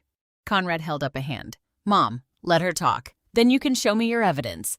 Saskia took a shaking breath, dabbed at her eyes with a pre-positioned tissue, and began her performance. My younger sister Melissa has stage 3 ovarian cancer, she said, voice breaking. She's 32, uninsured, drowning in medical debt. The transfers weren't theft, they were emergency loans to keep my sister alive. Conrad's expression shifted. You never mentioned a sister. We've been estranged for years. Our family fell apart after our parents died. I was ashamed of the mess I came from. When Melissa called 6 months ago, desperate, saying she couldn't afford treatment, what was I supposed to do? Let her die because I was too proud. I watched my daughter-in-law weave her fiction with the skill of someone who'd done this before. Many times. To many people. And Marcus? Conrad asked, voice softer. Marcus Hendricks is my mother's second cousin. He works in corporate finance, helped me structure the loans to avoid tax complications. I kept it quiet until I could pay everything back. The $400,000 went to medical bills, Conrad said slowly. Every penny. I have receipts, treatment records, payment confirmations. I was going to tell you after she finished chemo, after I knew she'd survive. Before I reveal what the forensic report actually proved about that sister. Are you still with me? Comment A if you think she's lying. Or B if there's any chance this could be true. Add one short reason so I can see how you're reading this. A quick note, the next part includes some fictionalized details to deepen the emotional impact. But the lesson behind it is what matters. Conrad's shoulders relaxed slightly, expression torn between suspicion and hope. He wanted to believe there was a noble explanation. "If you were helping a family, why hide it from me?" he asked. "I was ashamed," Saskia whispered. "Ashamed my family was such a disaster while yours was so perfect. Ashamed I needed trust money instead of having my own resources. I thought if I could fix it quietly, you'd never have to know how broken I am." Conrad looked at me with uncertainty in his eyes. I opened Rachel's audit report to the background check section. "The forensic accountant found no record of any sister named Melissa in your background," I said calmly. "No birth certificate, no medical records, no person by that name connected to your family." "She uses our mother's maiden name," Saskia said quickly. "Melissa Hartwell. Different fathers, complicated family situation." Conrad stood abruptly, running his hands through his hair. "I need proof," he said, not looking at either of us. "Mom, you say there's no sister Saskia, you say there is." He turned to his wife. "Call her, right now. Let me talk to Melissa myself." Saskia's face went perfectly blank for half a second before she recovered with a trembling smile. I set Rachel Drummond's 83-page forensic audit on the dining room table between us and said, "Enough stories. Here's what actually happened to the money." Saskia's trembling smile vanished. Her fabricated sister couldn't be produced on demand, and we all knew it. The performance was over. "Time for documentation." "This is a forensic audit conducted by a certified examiner with FBI credentials," I said, opening to the executive summary. Rachel Drummond spent 6 days tracing every transaction connected to the Ward Family Trust over the past 8 months. "You had me investigated." Saskia's voice shifted from vulnerable to furious. "How dare you?" "I had the trust investigated," I corrected calmly. "You just happened to be stealing from it." Conrad reached for the audit, hands shaking slightly. I turned to page 12. The wire transfer summary. $400,000 in unauthorized transfers over 8 months, I said. March through October. Each transaction disguised as legitimate trust management expenses. All routed to a Cayman Islands shell company called Meridian Holdings, LLC. I flipped to page 42, the offshore account registration. The account is registered solely to Saskia Marie Ward through a 3-layer trust structure designed to obscure ownership. Rachel traced the beneficial interest back to you using signature authentication and address verification. Before we were married. Conrad's voice was barely audible. Finger on the March 2025 date. 2 months before, I confirmed. Those documents are fabricated. Saskia stood abruptly. She's trying to destroy our marriage with doctored paperwork. Can't you see that? But Conrad wasn't looking at her anymore. He was turning pages methodically, reading the wire transfer records, matching dates to memories. March 1st transfer, $5,000. May the charity gala where they'd met, June $12,000. August their wedding, September $43,000, October $92,000. I watched my son's face as he read the wire transfer dates, watched the exact moment he understood she'd targeted him deliberately. This account was opened in March, he said slowly. We met in May at the hospital fundraiser. You said it was chance you'd come with a friend. We started talking by the auction tables. Your mother is manipulating you, Saskia said, but her voice had lost its conviction. Paying someone to forge documents, create fake accounts, manufacture evidence. Page 57, I said. Bank surveillance photos from the Cayman account opening. That's you signing the paperwork. Saskia. March 18th, 2025, 7 weeks before the fundraiser. Conrad turned to the page. The photographs were time-stamped, location tagged, undeniable. The account was opened before they met. The forensic accountant also identified a second authorized signer on the account. I continued. Marcus Hendricks. Except that's not his real name. Conrad set the audit down carefully, like it might shatter. His face had gone pale, expression cycling through disbelief, rage, devastation, and something worse, acceptance. Everything was planned, he said. Not a question. A statement of fact he was forcing himself to acknowledge. The meeting, the relationship, the marriage, all of it. Saskia opened her mouth, closed it, then tried one final deflection. Even if those documents are real, and I'm not saying they are, it doesn't prove what your mother claims. There are explanations for everything. Then explain, Conrad said flatly. Explain the offshore account opened before we met. Explain the systematic transfers. Explain Marcus Hendricks. Explain any of it. Silence. Conrad turned to me, and I saw in his eyes the question I'd been dreading. Mom, he said quietly, how long have you known about this? 3 weeks, I said. I've known for 3 weeks.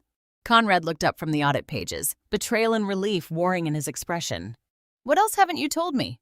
I glanced at Saskia, who sat frozen, calculating her next move. There's a second conspirator, I said, and he's already threatened to kill you if I don't cooperate. Saskia grabbed her purse and phone and walked out of the dining room without a word, her heels clicking across the marble foyer like gunshots. Conrad started to rise. Should I go after her? No, I said quietly. Let her go. But trust me.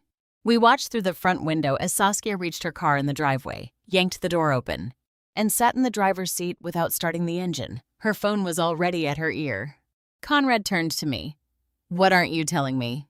Vincent hired a private investigator 3 days ago, I said. Sawyer Maddox, licensed PI who specializes in white-collar surveillance. He's been positioned outside in a surveillance van since this morning.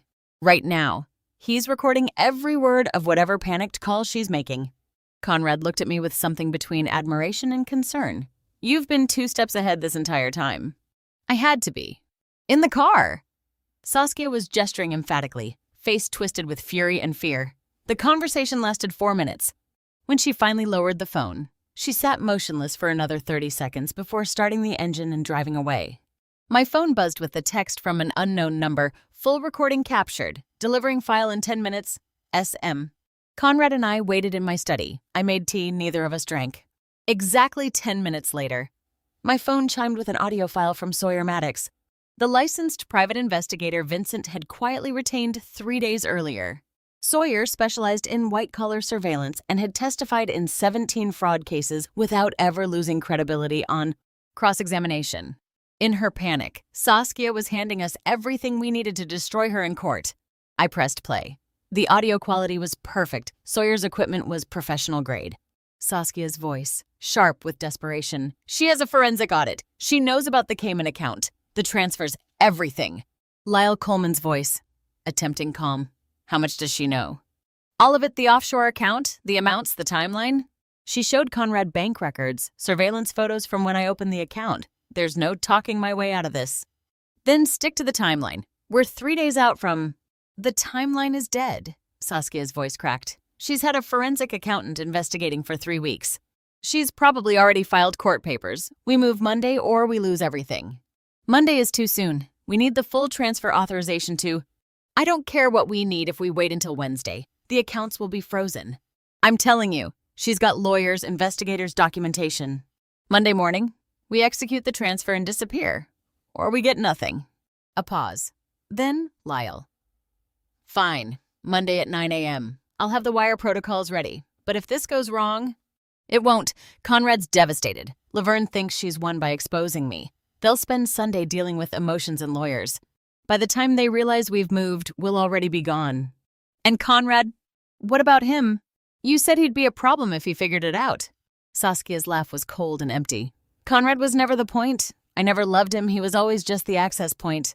Once the money's transferred, I don't care what happens to him. I stopped the recording. Conrad sat perfectly still, face drained of color.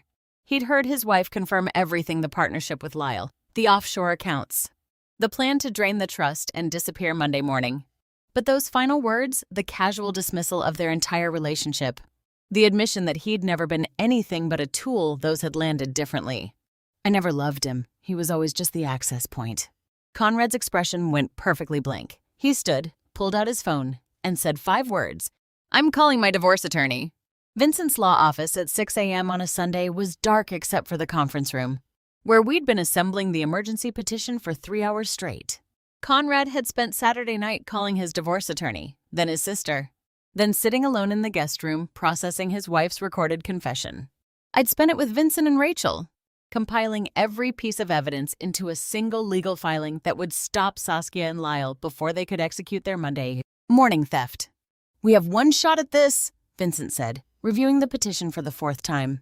The evidence has to be airtight. The timeline has to be clear. And we need to convince a judge to grant an emergency restraining order within hours of filing. Saskia told Lyle they're moving Monday, I said. We have to beat them to the banks.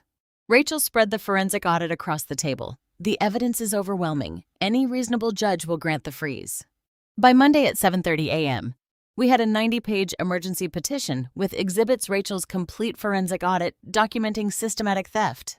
Offshore account registrations, wire transfer records, Sawyer's surveillance recording of Saskia's confession call, my recording of Lyle's extortion threats, and a detailed timeline showing the conspiracy predated the marriage. Vincent filed the petition at 8 a.m. sharp with Connecticut Superior Court. By 9:45, we had confirmation Judge Margaret Brennan, a 30-year veteran of the court's Financial Crimes Division who'd presided over more fraud cases than any other judge in the state, and granted emergency restraining orders only when evidence was overwhelming, had agreed to an emergency hearing at 10 a.m., 2 hours from filing to hearing. Unprecedented speed driven by documented evidence of imminent multi-million-dollar theft planned for that same day. 45 years in finance had taught me that timing wasn't everything, it was the only thing. We assembled in Judge Brennan's chambers at exactly 10 a.m. She was 62, gray-haired, sharp-eyed, and had clearly read the entire petition before we arrived. "You're alleging systematic fraud targeting a $21 million trust," she said without preamble, "with documented evidence of imminent theft planned for today." "Your Honor." Vincent confirmed. The conspirators explicitly discussed executing wire transfers this morning in a recorded conversation Saturday evening. "They've already stolen $400,000, I added. "They're targeting my family, and they plan to drain the entire trust before disappearing to a non-extradition jurisdiction." Judge Brennan turned to Rachel. "You're the forensic accountant." "Yes, Your Honor. I've traced every unauthorized transfer to offshore accounts established by the defendant before her marriage to the victim. The pattern shows clear escalation building toward a massive final theft. And you have recordings of the conspirators discussing this plan." "2 recordings," Vincent said. "One capturing explicit extortion and threats against the family. One capturing the defendant admitting the conspiracy and demanding they accelerate the timeline to today." Judge Brennan reviewed the wire transfer evidence, the offshore account documentation, the recorded confessions. 11 minutes of silence while she read. Then she looked up. "Temporary restraining order granted, effective immediately. All accounts associated with the Ward Family Trust are frozen pending criminal investigation. All signatories except Laverne Ward have their access revoked. No transfers, no withdrawals, no account modifications." She signed the order with decisive strokes. "Get this to the banks within the hour. All accounts frozen, effective immediately." Vincent's clerk physically delivered certified copies to every bank holding trust assets. By 11:45 a.m., every account was locked with court-ordered holds, hours before Saskia's recorded plan to execute the transfer. "It's over," I said quietly. "They can't touch the money now." Vincent's phone buzzed at 2:17 p.m. with an alert from the bank fraud department attempted wire transfer of $21,500,000 to Cayman Islands account, initiated by Saskia Ward, blocked by court order. 3 minutes later, a second attempt, then a third. "She's trying," Vincent said, showing me the screen. "And she has no idea why it's not working." I arrived home at 3:40 p.m. to find Saskia's car still in the driveway and every light in the house office blazing. The court had frozen every account by noon. Saskia had spent the past 3 hours attempting wire transfers that would never process, watching her perfect crime disintegrate transaction by transaction. Now I was about to witness the collapse in person. I let myself in quietly, heard her voice from the office sharp, urgent, desperate. "I'm the authorized trustee, check your records. The transfer should process immediately." I positioned myself in the hallway where I could hear but not be seen. Through the partially open door, I saw Saskia at the desk, phone pressed to her ear, laptop open with multiple banking windows displayed. "What do you mean the account is frozen?" Her voice rose. "By whose authority?" Silence while the bank representative explained. "A court order. What court order? I was never notified." More silence. Then her hand slammed down on the desk hard enough to rattle the lamp. "This is fraud. Someone is impersonating legal authority to block legitimate transactions." She hung up, immediately dialed another number. Second bank. Same script, same result. Then a third. Each conversation grew louder, more frantic. Finally, she called Lyle, putting him on speakerphone. "Every account is frozen," she screamed. She got a court order. Every single bank is refusing transfers, citing the same Superior Court restraining order. "Calm down." Lyle's voice came through tinny and strained. "We can still—" "There is no we can still, it's over. The accounts are locked, the money is inaccessible. And I just got notification that Conrad filed for divorce this morning." This was the real Saskia, not the poised consultant, not the loving wife, but the con artist watching her perfect crime collapse. You said she was just a paranoid old woman, Saskia continued. You said we'd be gone before she figured anything out. Instead, she's been investigating for weeks. She has forensic audits, recordings, surveillance. She played me, Lyle. The entire time I thought I was in control. She was building a case. Get out of that house, Lyle said. Right now. Come to the apartment and we'll what run with no money, hide with empty accounts. You promised me this would work. She ended the call, stared at her laptop screen where I could see 6 failed transfer attempts, each one stamped blocked by court order. Then she looked up and saw me standing in the hallway. Her expression cycled through shock, recognition, and pure fury in less than 2 seconds. You did this, she stormed toward me, voice raw with rage. You poisoned Conrad against me and froze the accounts. You manipulated him, sabotaged our marriage, destroyed everything. I stayed perfectly calm. I protected my family's assets from a criminal conspiracy. Everything I did was legal, documented, and necessary. Necessary? She laughed, high and sharp. You couldn't stand that your son chose someone who wasn't from your perfect upper-class world. This was never about the money. This was about control. This was about $400,000 you already stole and $21 million you plan to steal today, I said evenly. The forensic evidence is overwhelming. The recordings are clear. You targeted my son, married him under false pretenses, and conspired to commit federal wire fraud. You'll regret this. Are you threatening me? Saskia, because the home security cameras I installed last week are recording this entire conversation. Her face went white. Conrad's voice came from behind me. Get out of my mother's house. I turned to see my son standing at the top of the stairs, divorce papers in his hand, his face carved from stone. Saskia looked between us, realizing she'd lost everything: the money, the marriage, the plan. Her expression hardened into something cold and vicious. This isn't over, she hissed, grabbing her purse and keys from the hall table. The front door slammed hard enough to rattle the windows. The doorbell rang at 7 p.m., and through the security monitor, I saw 2 Stanford police officers flanking Saskia on the front steps. After she'd fled that afternoon, Conrad had called his divorce attorney, who'd arranged for police escort while Saskia collected personal belongings. The timing was deliberate. I wanted her to hear everything one more time, see all the evidence laid out, understand exactly how completely she'd lost. I opened the door. The officers nodded politely. Ma'am, we're here to supervise Ms. Ward collecting her personal property per the divorce attorney's request. Of course, I said. Please come in. Saskia walked past me without making eye contact, headed straight for the stairs. Conrad stepped into the hallway, blocking her path. Not yet, he said quietly. There's something you need to hear first. I came for my things, Saskia said, voice tight and controlled. Then I'm gone and you'll never see me again. Not until you hear everything. Saskia looked at the officers, who remained neutral and professional. Then she turned back to Conrad, expression hardening. There's nothing left to say. Your mother has poisoned you against me with fabricated evidence and lies. Living room, Conrad said. Now. We assembled like a tribunal, Conrad and I on one side, Saskia standing alone on the other, officers stationed in the doorway. I spread the documents across the coffee table: Rachel's forensic audit, offshore account registrations, wire transfer records, shell company and corporation papers, timeline proving premeditation. Each document numbered, dated, irrefutable. This is the Cayman Islands account you opened 2 months before you met Conrad, I said, pointing to the registration dated March 18th. Meridian Holdings, LLC, sole beneficiary Saskia Marie Ward. That's private financial information you had no right to access.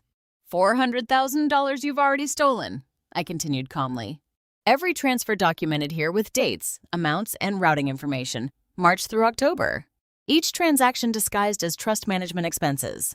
I'd spent 45 years reading balance sheets. Now I was reading the exact moment a human being realized she'd lost everything. This timeline, I said, sliding another document forward, shows your first contact with Lyle Coleman occurred 18 months ago, 6 months before the charity gala where you supposedly met Conrad by chance. You weren't on the guest list that night, Saskia. You crashed the event specifically to target him. Saskia's jaw clenched, but she said nothing. The forensic accountant traced every dollar. The private investigator documented your communications. We have recordings, surveillance, bank records, everything needed to prove systematic fraud. You can't use illegally obtained. Everything was obtained legally through court-authorized discovery and licensed investigators, I said. But if you still think this is fabrication, listen to this. I pressed play on the audio file Sawyer had recorded Saturday evening. Saskia's voice filled the room, sharp and desperate. Every account is frozen. She got a court order. Lyle's voice responding, calm down. There is no, we can still, it's over. Saskia's face drained of color. Then came the final section, the words that made Conrad's hands curl into fists. I never loved him. He was always just the access point. The recording ended. Silence filled the room like a physical presence. Conrad's voice was perfectly steady. Get out. Now. Saskia stood frozen, her recorded confession still echoing in the air. Then tears started streaming down her face, real or performed. I no longer cared. I can explain. Conrad held up one hand, stopping her mid-sentence. Officer, he said quietly to the policeman in the doorway, please escort her out. She's trespassing. Wait, Saskia said as they moved toward her. My things will be boxed and delivered to your attorney's office, Conrad said. You don't live here anymore. The officers took her arms gently but firmly, guiding her toward the door. As they led her away, Saskia twisted back toward us, tears gone, face twisted with rage. You'll pay for this, she screamed. Both of you. Wait, I said as the officers moved to escort Saskia out. She deserves to know who she was really working for. Saskia paused in the doorway, confusion replacing rage for a moment. The officers looked at me questioningly. Just one more minute, I said. I pulled a folder from the stack of documents and opened it to a 15-year-old company photograph and termination paperwork. I slid them across the table toward Saskia. I don't want to hear anything else from you, Saskia said, but her eyes went to the documents anyway. This isn't from me, I said. This is about Marcus Hendricks, or should I say Lyle Coleman. Saskia's expression shifted. What are you talking about? Marcus Hendricks doesn't exist, I said calmly. The man you've been working with for the past 18 months is Lyle Coleman, an accountant I fired 15 years ago for embezzling from vendor payments. I testified against him in criminal court. He served 18 months in federal prison and lost his CPA license. I pointed to the photograph showing a younger Lyle Coleman at a company retreat, the same face that now called itself Marcus Hendricks. You're lying, Saskia said, but her voice wavered. Marcus and I planned this together. We're partners. He planned it, I corrected. You were just the tool he needed to hurt me. This entire conspiracy, the offshore accounts, the trust theft, targeting Conrad, it was never about the money for Lyle. It was revenge. Tom, Conrad stepped forward. The timeline Rachel documented shows Marcus Lyle first contacted you 18 months ago. 6 months before the charity gala where you supposedly met me by chance. He studied my family for years after his release, I continued. Identified Conrad as my vulnerability. Found you, cultivated you, planted the idea of targeting my son, made you think it was your scheme when it was his all along. I watched the truth hit Saskia like ice water. She hadn't been the mastermind. She'd been the bait. He told me he was a financial consultant, Saskia said slowly. That he specialized in estate planning, had clients with offshore accounts. He said we could be partners, build something together. He was building something, I said. A revenge scheme that would destroy my family and make him wealthy. And when it failed, you'd be the one facing federal charges while he disappeared with the money. No. Saskia shook her head. The Cayman account is in my name. I control it. Look at page 47 of the forensic audit, I said, pointing to the document still on the table. The account registration shows 2 authorized signers required for any transfer over $100,000. You're listed as beneficial owner, but you're not an authorized signer.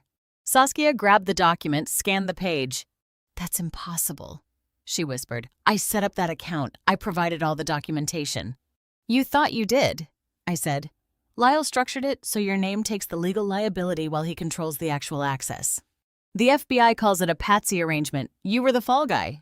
Saskia's face cycled through emotions in seconds: rage at being used, horror at being caught, calculation of what this meant.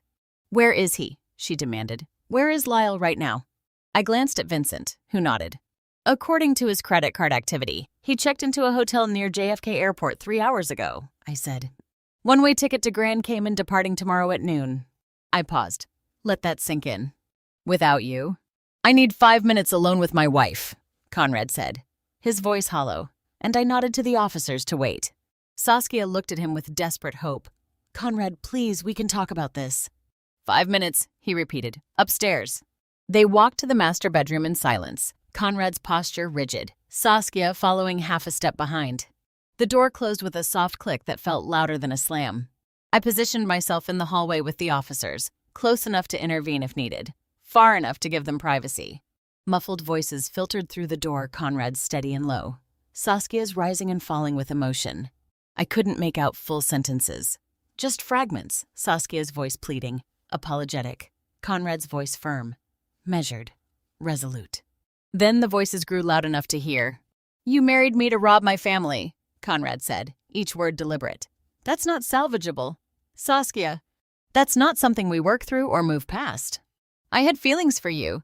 Saskia's voice cracked. "Not everything was fake. The early months, those were real." "The part that mattered was," Conrad said. "You targeted my mother, conspired to steal everything she and my father built, threatened her life. Whether Lyle manipulated you or not, you made those choices, you executed that plan. He lied to me too. And you lied to me for months about everything, your business, your sister, your intentions, your feelings, all of it calculated." I stood in the hallway listening to my son's marriage die, and I felt both grief for his pain and relief that he'd chosen truth. "I'm sorry," Saskia whispered, barely audible through the door. "I'm so sorry." "I know," Conrad said quietly, "but sorry doesn't fix this. Pack your things, tonight." Silence followed, long enough that I almost knocked to check. Then the door opened. Conrad stepped out. Eyes red, but posture steady, he looked at me, nodded once, then walked past toward the stairs. Saskia remained in this bedroom. The officers and I waited while she packed. It took 20 minutes. I heard drawers opening, closet doors sliding, the zip of a suitcase. When she emerged, she carried one large suitcase and a laptop bag essentials for immediate departure, leaving everything else behind. She'd changed into traveling clothes, wiped away her makeup, pulled her hair back into a severe ponytail. The professional consultant facade was gone. This was someone preparing to run. As she walked toward the stairs, I glanced into the bedroom. The wedding ring glinted on the dresser, abandoned. But the laptop was in her bag. The officers escorted her down the stairs, out the front door, to her car parked in the driveway. Conrad stood in the living room window, watching but not approaching. Saskia loaded her suitcase into the trunk, handed her keys to one of the officers for a final vehicle check, then climbed into the driver's seat. She looked back at the house once toward the window where Conrad stood, but no words were exchanged. No final goodbye, no last plea, just a long look that said everything and nothing. Then she started the engine and drove away. We watched the taillights disappear down the driveway and turn onto the main road. Conrad came to stand beside me at the door. "It's done," he said quietly. "She's leaving." "Are you all right?" "No." He ran a hand through his hair. "But I will be." My phone buzzed in my pocket. I pulled it out, saw a text from an unknown number. "I'll testify against Lyle, everything. But I need immunity." I showed Conrad the screen. "It's from her," I said. "She wants to make a deal." Conrad stared at the message, then at the empty driveway where Saskia's car had been moments before. "Tell the FBI," he said quietly. "Use her. Just keep her away from me." The FBI special agent sat across from me at Vincent's conference table, reviewing the evidence with the methodical calm of someone who'd prosecuted 100 fraud cases. 3 days had passed since Saskia left, 3 days since Conrad told me to use her cooperation. 3 days during which Vincent and I had assembled everything needed to end Lyle Coleman's 15-year revenge scheme permanently. FBI Special Agent Diana Carstairs, a 20-year veteran of the Bureau's Financial Crimes Division based in Manhattan, had successfully prosecuted 43 white-collar fraud cases with a conviction rate that made defense attorneys nervous. She'd spent the past 2 hours reviewing Rachel's forensic audit, Sawyer's surveillance recordings, my documentation of Lyle's extortion threats, and, most importantly, Saskia's sworn testimony detailing 18 months of conspiracy planning. "Wire fraud, extortion, money laundering," Agent Carstairs said, making notes on her tablet. "This is solidly federal jurisdiction. The offshore accounts put it under international financial crimes. The recorded threats add terroristic component.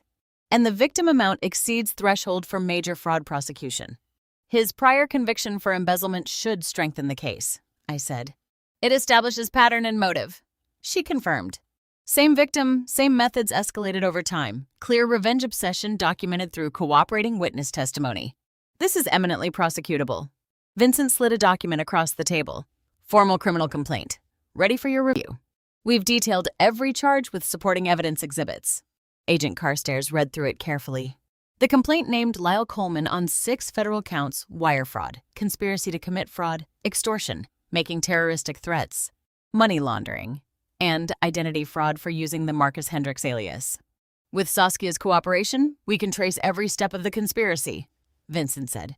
She's provided dates, locations, communications, account details, everything. Her testimony puts Lyle at the center of a calculated 15-year revenge scheme, Agent Carstairs said. That's powerful narrative for a jury. Defendant nurses grudge for a decade and a half. Targets elderly victim's family through elaborate fraud and marriage scam. Threatens violence when caught. Defense will struggle with that story. 45 years in finance had taught me that revenge was expensive. Watching Lyle's 15-year obsession crumble into federal charges felt like perfect accounting. When will you arrest him? I asked. We're coordinating with airport security now, Agent Carstairs said. Last confirmed location was a hotel near JFK. He's attempted to reschedule his Cayman Islands flight multiple times since Monday. Why hasn't he left already? Vincent asked. The frozen accounts trapped him, Agent Carstairs said with satisfaction. He can't purchase new tickets, can't access cash for alternative travel. Every card he tries gets declined because the court order froze all accounts associated with the conspiracy. He's been stuck at JFK trying to find a way out. She picked up her phone, sent a quick text, then looked up. Federal magistrate just issued the arrest warrant. We'll execute it tonight. Flight risk is extreme, so we're moving immediately. And Saskia? I asked. Her immunity agreement is contingent on full cooperation and truthful testimony. She violates that. The deal evaporates and she faces the same charges as Lyle. But so far, she's been forthcoming. Her attorney knows the stakes. Agent Carstairs stood, gathering the evidence folders. I'll keep you updated on the arrest and arraignment. Given the threat component and your testimony needs for trial, we'll discuss witness protection protocols if Her phone buzzed at 4:30 p.m. She glanced at the screen, then looked up with satisfaction. FBI tactical team is in position at the hotel. They're moving in now. She put the phone on speaker. We heard static, then a voice. Federal agents Lyle Coleman, you're under arrest. Shouting, crashing furniture, running footsteps. Then, finally, suspect in custody. He tried to run. A week after Lyle's arrest, I found Conrad sitting in the living room at dawn, holding a cup of coffee he hadn't touched, staring at nothing. The FBI had taken Lyle into custody after he'd tried to flee through a hotel service entrance. Within 48 hours, federal prosecutors had filed formal charges. Within a week, Conrad had moved from shock to something quieter processing, grieving, beginning to heal. I poured my own coffee and sat in the chair across from him. Early December sunlight filtered through the windows, softer than November's sharp cold. We sat in comfortable silence for several minutes, the first peaceful moment we'd shared since this entire conspiracy began. You're up early, I said finally. Couldn't sleep, he said, been thinking. About... He set the coffee cup on the side table with careful precision, like he was organizing his thoughts into the same deliberate arrangement. I'm sorry, Mom, for not trusting you sooner. Conrad. Let me finish. He looked at me directly. You saw what she was from the beginning. The inconsistencies, the lies, the whole facade. And I dismissed every concern you raised because I was too blinded by what I wanted to see. You fell in love, I said gently. That doesn't require an apology. But I should have listened to you. When you questioned her business, when you noticed the contradictions. When your instincts told you something was wrong, I defended her against your judgment. I chose romance over wisdom. He ran his hands through his hair, a gesture I recognized from childhood when he was working through difficult truths. I saw warning signs, he admitted, early on. The way she avoided talking about her family, how her stories about work never quite lined up. The times she was unreachable for hours, I noticed. Mom. And I actively chose to ignore them because I wanted the fairy tale more than I wanted the truth. This was my son as I'd always known him, thoughtful, self-aware, capable of admitting fault without letting it diminish him. I put our family at risk because I was stubborn, he continued. Because I wanted to prove I could make my own choices, have my own life separate from your guidance. And that pride almost cost us everything. I set my own coffee down and leaned forward. Conrad, listen to me. You have nothing to apologize for, nothing. You met someone, fell in love, built a life together. That's what people do. That's what you're supposed to do. But the fact that she was lying doesn't make your love less real or your judgment less sound. It makes her a skilled con artist who spent 18 months planning an elaborate fraud. That's not on you. You tried to warn me, he said quietly, and I didn't listen. And I should have protected you without you needing to ask, I said. That's what mothers do. Not because we expect gratitude or apologies, but because we love fiercely and protect instinctively. Trust, I realized, wasn't a thing you could break with one mistake. It was a foundation we'd built together over 45 years. And it had held. We were never not on the same team, I continued. Even when you defended her, even when you thought I was being paranoid or controlling, you were still my son. I was still your mother. And that bond was never in question. The conspiracy didn't break us. It revealed how strong we actually are. Your capacity to love deeply, to trust completely, to hope for the best in people, that's not weakness. Conrad, that's strength. It's one of the things I'm most proud of in you. Conrad's eyes were red, but he smiled the first genuine smile I'd seen in weeks. So what happens now? He asked. I thought about the trust still intact, the conspiracy defeated, the legal proceedings ahead. Now, I said, we rebuild. You file for divorce. I restructure the trust with better safeguards. And we remember that we survived something designed to destroy us. He nodded slowly. Together. Always together.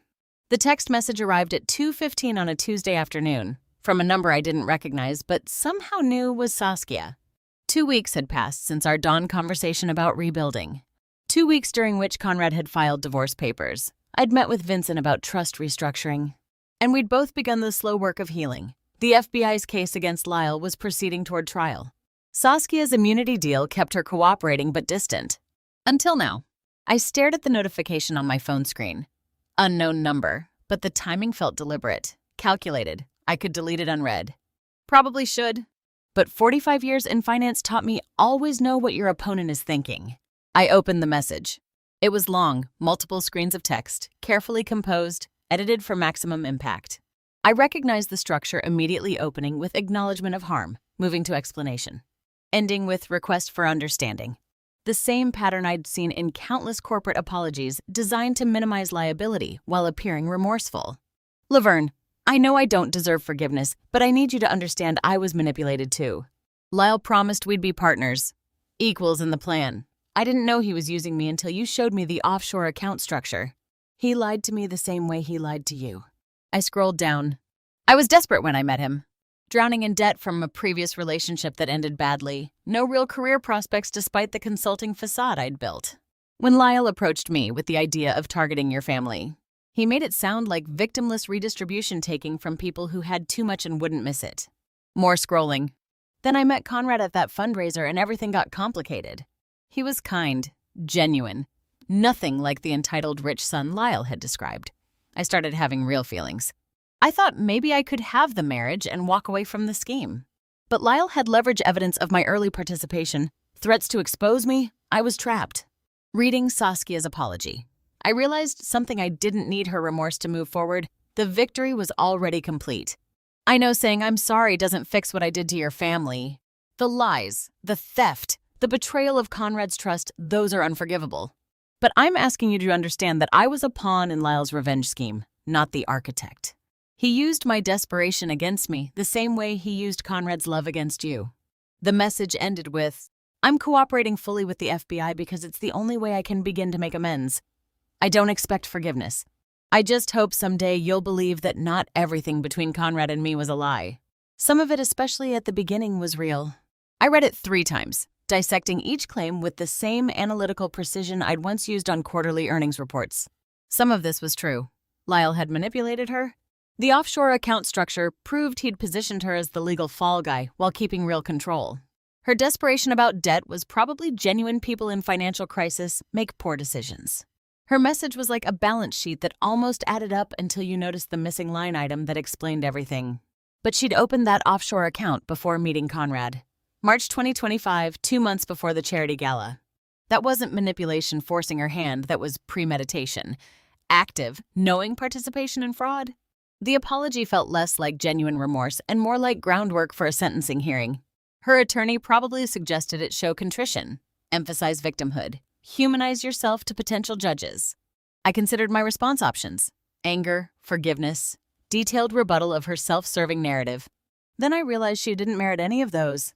I set the phone down without responding. Conrad walked into the kitchen as I placed it face down on the counter. Must have seen something in my expression. Everything okay? He asked. Saskia sent a message, I said. Long apology, claiming Lyle manipulated her, that she had real feelings for you, that she's sorry. Conrad tensed, jaw tightening. What did you say back? I looked at my son, thinking about the trust we'd protected, the family we'd preserved, the strength we'd discovered in ourselves. Nothing, I said. Some debts can't be paid with words. 3 weeks after Saskia's message arrived, I woke at 5 a.m. knowing I needed to respond not for her, but to close the chapter on my own terms. Conrad had understood when I'd said some debts can't be paid with words. He'd nodded, squeezed my hand, and we'd moved forward. The holidays had come and gone. New Year had passed quietly. We'd spent weeks rebuilding normalcy, healing, looking ahead. But something felt unfinished. Silence had been powerful, the right choice in the moment. But it left a ledger unbalanced, her words sitting there without my final entry. My closing statement, my chosen response. I sat up in bed, reached for my phone, pulled up that unknown number I'd never deleted despite blocking it. I needed to close this chapter myself, with words I chose, not for her, for me. The response took 40 minutes to compose, 7 drafts to refine. Every word mattered. Tone had to balance acknowledgement without acceptance, grace without warmth, finality without cruelty. The message needed to balance like a perfect equation, acknowledge the input, show the work, deliver the answer, end the calculation. First draft was too angry, second too forgiving, third too cold, fourth too long, fifth started to feel right but needed tightening. Sixth almost worked, seventh was it. 4 sentences. That's all she'd earned from me. I acknowledge your message. What you did to my family cannot be undone or forgiven, though I recognize elements of manipulation in Lyle's scheme. I hope you find genuine growth and redemption in your future. Do not contact me or my family again. I read it 3 times. Checked every word. Made sure it said exactly what I meant, nothing more, nothing less. Acknowledgement without validation. Recognition without excusing. Hope without reconciliation. Boundary without explanation. Not cruel, not warm, just finished. I pressed send before I could second guess. The message showed delivered beneath it. Then I watched as the unknown number designation updated to blocked contact. I deleted Saskia's original message from December, all those screens of carefully crafted apology and self-justification. Deleted our brief text thread. Removed the contact entirely. Pressing send felt like closing a book I'd never choose to read again, neither thrown away in anger nor kept on the shelf for reference. Just finished and shelved in memory where it belonged. The relief was immediate, complete. This wasn't about forgiveness or punishment. It was about reclaiming control of the narrative, deciding when and how it ended. Choosing my final words rather than letting hers stand unanswered. She'd written her version of the story. Now I'd written mine. Both existed. Neither required the other's agreement. I set the phone down and watched the winter sunrise through my bedroom window, pink and gold spreading across gray clouds. The kind of dawn that promises fresh starts. I felt lighter than I had in months. A soft knock at my door. Conrad entered with 2 cups of coffee, having clearly heard me moving around. "You okay?" he asked, studying my expression. I smiled genuinely. "I responded to Saskia," I said, 4 sentences. Acknowledged her message, maintained our boundaries, wished her well in her future, closed the door permanently. He sat on the edge of the bed, handed me a coffee cup. "How do you feel?" I looked at my son, his face no longer carrying the devastation of November, his shoulders no longer weighted with betrayal. He was healing, we both were. "Free," I said, and I meant it. The conspiracy had tried to destroy us. Instead, it had revealed our strength individually and together. The trust was protected. The family was intact, the criminals were facing justice. And I'd just closed the final chapter on my terms, with my words, in my time. Conrad raised his coffee cup slightly. "To moving forward." I clinked my cup against his. "To moving forward." 3 weeks into our new normal, I stood at the kitchen counter chopping vegetables for dinner while Conrad set the table and my grandson Sawyer worked on homework at the breakfast bar. We'd been moving forward, as we'd promised each other. The rhythms of daily life had settled into something comfortable and real shared meals, open conversations, the kind of mutual support that comes from surviving crisis together. Sawyer Ward, Conrad's 12-year-old son from his first marriage, had been living with me since his mother's relocation to Seattle 3 years earlier. He showed the quiet resilience of a child who'd learned early that family meant weathering storms together. Saskia's brief presence in their lives had been confusing for him, but her absence had created space for honest conversation. "Grandma, can you help me with this algebra problem after dinner?" Sawyer asked, looking up from his textbook. Of course, I said, sliding chopped carrots into the pot. Conrad, how was the meeting with your divorce attorney? Good, Conrad said, arranging plates around the table. Papers should be final by March. Everything's progressing smoothly. No secrets, no hidden meetings, or careful editing of information. Sawyer heard it all age-appropriate, but honest. The conspiracy had taught us that protection built on omission was weaker than trust built on truth. We sat for dinner 20 minutes later, the smell of roasted chicken and vegetables filling the dining room. Conversation flowed naturally: school projects, work updates, trust restructuring progress. Are we going to be okay? Sawyer asked suddenly, setting down his fork. Money-wise, I mean. I heard you talking about the trust being targeted. I met Conrad's eyes across the table. A year ago, we might have deflected, changed the subject, protected a child from adult worries. Now we answered honestly. Yes, I said, the trust is protected and stronger than ever. We've added safeguards to prevent what happened from happening again. And we're stronger too, Conrad added. We talk about things now. No more secrets, no more assuming we need to shield each other from difficult truths. Watching my son explain complex adult problems to his 12-year-old with honesty and patience, I realized the conspiracy had taught us all something: trust built on truth lasts longer than protection built on secrets. What'll happen to the people who tried to steal it? Sawyer asked. Lyle Coleman will go to trial in March, I said. He'll likely face significant prison time. Saskia is cooperating with prosecutors in exchange for a reduced sentence. Good, Sawyer said simply. Then, after a moment, I'm glad we're talking about this stuff. It's better than wondering. After dinner, Sawyer helped clear the table without being asked. Conrad made coffee. I loaded the dishwasher, listening to them discuss whether the Yankees would have a better season this year.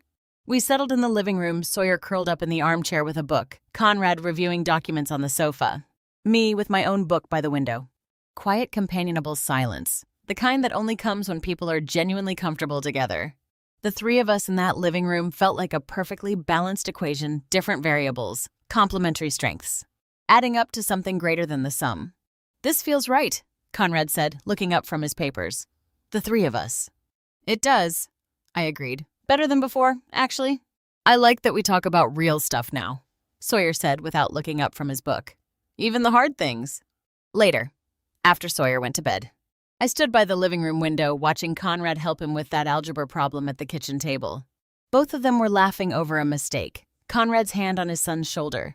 Easy affection between them. The trust that Saskia and Lyle tried to steal sat secure in restructured accounts. Conrad's divorce would finalize in weeks. Lyle faced trial in March, but the real victory was here.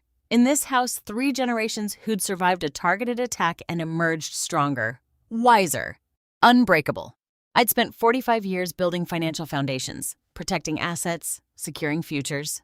Now I knew the only foundation that truly mattered was this one family built on truth. Vincent spread the new trust documents across his conference table, 200 pages, representing 3 months of legal work to ensure what happened with Saskia could never happen again. February had brought winter sunshine and the quiet satisfaction of building something stronger from broken pieces. The conspiracy that had threatened to destroy us had instead taught us exactly what needed protection and how to protect it. These represent every lesson we learned, Vincent said, gesturing to the documents. Dual approval requirements for any transfer over $50,000. Mandatory comprehensive background checks for anyone seeking trustee status through marriage. Annual forensic audit protocols. Automated fraud detection systems flagging unusual patterns. Conrad leaned forward, reading the succession terms. 5-year marriage minimum before spouse consideration as trustee. With full financial disclosure, criminal background check, and character references from non-family sources, Vincent confirmed. These protections would have stopped Saskia and Lyle at every single checkpoint. Without making the trust so restrictive it loses its purpose, I added. Family members can still access funds for legitimate needs. Education, medical expenses, business ventures, all supported. We're protecting against exploitation, not preventing generosity. We learned, Conrad said quietly. Now we protect future generations from learning the hard way. Vincent turned to the succession structure. Laverne, you retain full control during your lifetime. Conrad becomes co-trustee with oversight powers. He can review any transaction, request audits, flag concerns. Sawyer is designated as next-generation beneficiary with an education trust activated when he turns 18. And no spouse receives trustee status until they've been married 5 years minimum and passed comprehensive vetting, Conrad said, reading ahead. Correct. Plus, mandatory forensic review if anyone requests transfers that deviate from established patterns or exceed historical norms. Reading the new succession terms, I realized Saskia's conspiracy had given me something unexpected, the clarity to see what truly mattered and the courage to protect it without apology. The trust serves the family, I said, not whoever marries into it. Exactly, Vincent agreed, which brings us to the final component, something I think you'll appreciate. He turned to the last section of documents, the Ward Family Scholarship Fund. Conrad looked up sharply. I leaned forward. $500,000 endowment, Vincent explained. Annual scholarships for Connecticut students pursuing finance careers. Managed by the trust, awarded in Laverne's name. Honoring 45 years of professional excellence by investing in the next generation. I felt something warm settle in my chest. A scholarship fund. Your legacy, Vincent said simply. Not just family wealth preserved, but knowledge and opportunity shared forward. Conrad smiled, the first full, genuine smile I'd seen since before the conspiracy began. It's perfect, Mom. Your career helping the next generation learn what you learned. Build what you built. Something good from what Saskia and Lyle tried to destroy, I said. The scholarship fund felt like turning a theft attempt into compound interest, taking the energy Saskia and Lyle had spent trying to destroy us and investing it in building others up. Your signature here finalizes everything, Vincent said, sliding the documents toward me. $21.5 million. Protected for generations. I picked up the pen, feeling its weight. 45 years of building financial foundations had led to this moment, not just protecting wealth, but protecting family and creating opportunity. I signed the final page and set down the pen. Conrad signed as co-trustee, his signature steady and sure. Vincent witnessed and notarized, pressing his seal to each page with practiced precision. It's done, Vincent said, gathering the documents. The Ward Family Trust, restructured and secured. I looked at Conrad, thinking about Sawyer at home doing homework, about the students who would receive scholarships in years to come, about the family we'd protected through wisdom, earned the hard way. No, I said, it's not done, it's just beginning. I stood in the winter garden on a February morning, coffee steaming in the cold air, watching frost melt from bare branches as sunlight touched them. The trust was restructured, the scholarship fund established. Conrad's divorce would finalize next month. Lyle faced trial in 3 weeks, with prosecutors confident of conviction. Saskia was cooperating, serving her immunity deal, building a different life somewhere far from Connecticut. But those were just the mechanics of resolution. The real journey had been internal. I'd tended this garden for 30 years, learned its rhythms, understood how dormancy concealed deep roots and coming renewal. Standing here now, I could trace the path from that November morning when Sawyer mentioned Conrad's distraction, through the conspiracy's unraveling to this quiet moment of peace. They'd looked at a 70-year-old widow and seen someone to exploit. Saskia had seen an old woman who'd step aside gracefully for young love, too polite to interfere, too aged to investigate effectively. Lyle had seen the person who'd destroyed his career 15 years ago, weakened by time, ready for revenge, diminished enough to defeat. Both had been catastrophically wrong. The conspiracy had forced me to claim power I'd been subtly taught to soften with age. Society expects older women to shrink, to defer, to fade gracefully into backgrounds, while younger people take center stage. We're supposed to offer wisdom when asked, but never impose it, to support, but never lead, to know our place in the natural order of generational succession. I'd internalized those expectations without realizing it. When had I learned to apologize for taking up space, for knowing things, for protecting what mattered? But when Saskia and Lyle threatened my family, those apologetic instincts evaporated. I'd investigated without asking permission. I'd strategized without deferring to younger judgment. I'd wielded 45 years of financial expertise like the weapon it was, unapologetically and effectively. Age wasn't the weakness limiting me, it was the foundation empowering me. They'd expected me to be fragile, polite, easily manipulated by a son's happiness or intimidated by a daughter-in-law's tears. Instead, I'd read the balance sheets they couldn't see, recognized patterns they didn't know existed, deployed resources they hadn't known I possessed. 70 years of life had taught me to see through surface performances to underlying motivations, to trust my instincts even when others dismissed them, to know the difference between genuine emotion and calculated manipulation. Experience isn't erosion, it's accumulation. The Winter Garden knew what Saskia and Lyle hadn't. Dormancy isn't death. It's deep roots waiting for the right moment to prove they never weakened. Their fatal flaw had been mistaking age for weakness when it actually meant accumulated wisdom, pattern recognition, and strategic resources built over decades. They'd assumed 70 meant slower reflexes, diminished capacity, easier target. They'd missed that 70 meant 45 years of reading people, 30 years of protecting family, a lifetime of learning when to be patient and when to strike. The mistake they'd made was thinking gray hair meant soft target. Age had given me something they couldn't buy or steal, knowing exactly who I was and what I'd protect, without hesitation or apology. They'd thought age meant weakness. They'd learned otherwise. Conrad's voice called from the kitchen door, breakfast ready, Sawyer asking for me. The normal morning routines of a family that had survived targeting and emerged stronger. I turned from the garden, carrying my coffee toward the warmth and noise of the people I'd protected. They'd looked at a 70-year-old woman and seen someone past her prime, easy to manipulate, simple to destroy. They'd learned what I'd always known: age doesn't diminish us. It sharpens us into exactly who we were always meant to be. I walked inside to my family and closed the door on a chapter that taught me to stop apologizing for the power I'd earned. Some lessons you only learn by being underestimated. And some people only learn by underestimating you. And to you listening to my story, remember, this age is not a weakness. It's a weapon they never see coming. I made mistakes along the way. I trusted too easily, believing family bonds were unbreakable. I ignored the small signs: Saskia's evasiveness, the convenient timing of her affection. Don't make my mistake. Trust your instincts when something feels wrong. If I've learned anything from this revenge story, it's that silence is not always golden. Sometimes it's just surrender. This drama story taught me that justice doesn't always come wrapped in courtroom victories. Sometimes it's in the quiet moment when you realize you fought back and won. I believe God gave me the strength to see through their deception, to stay sharp when they expected me to be weak. The truth is, this revenge story wasn't about destroying them. It was about protecting what my husband and I built, what my grandson deserves. Every family drama has a lesson. Mine is, this: never let anyone convince you that your best years are behind you. If this drama story resonated with you, I'd love to hear your thoughts in the comments below. Have you ever faced betrayal from family? How did you handle it? Share this revenge story with someone who needs to hear it. And if you want more stories about resilience and second chances, please subscribe.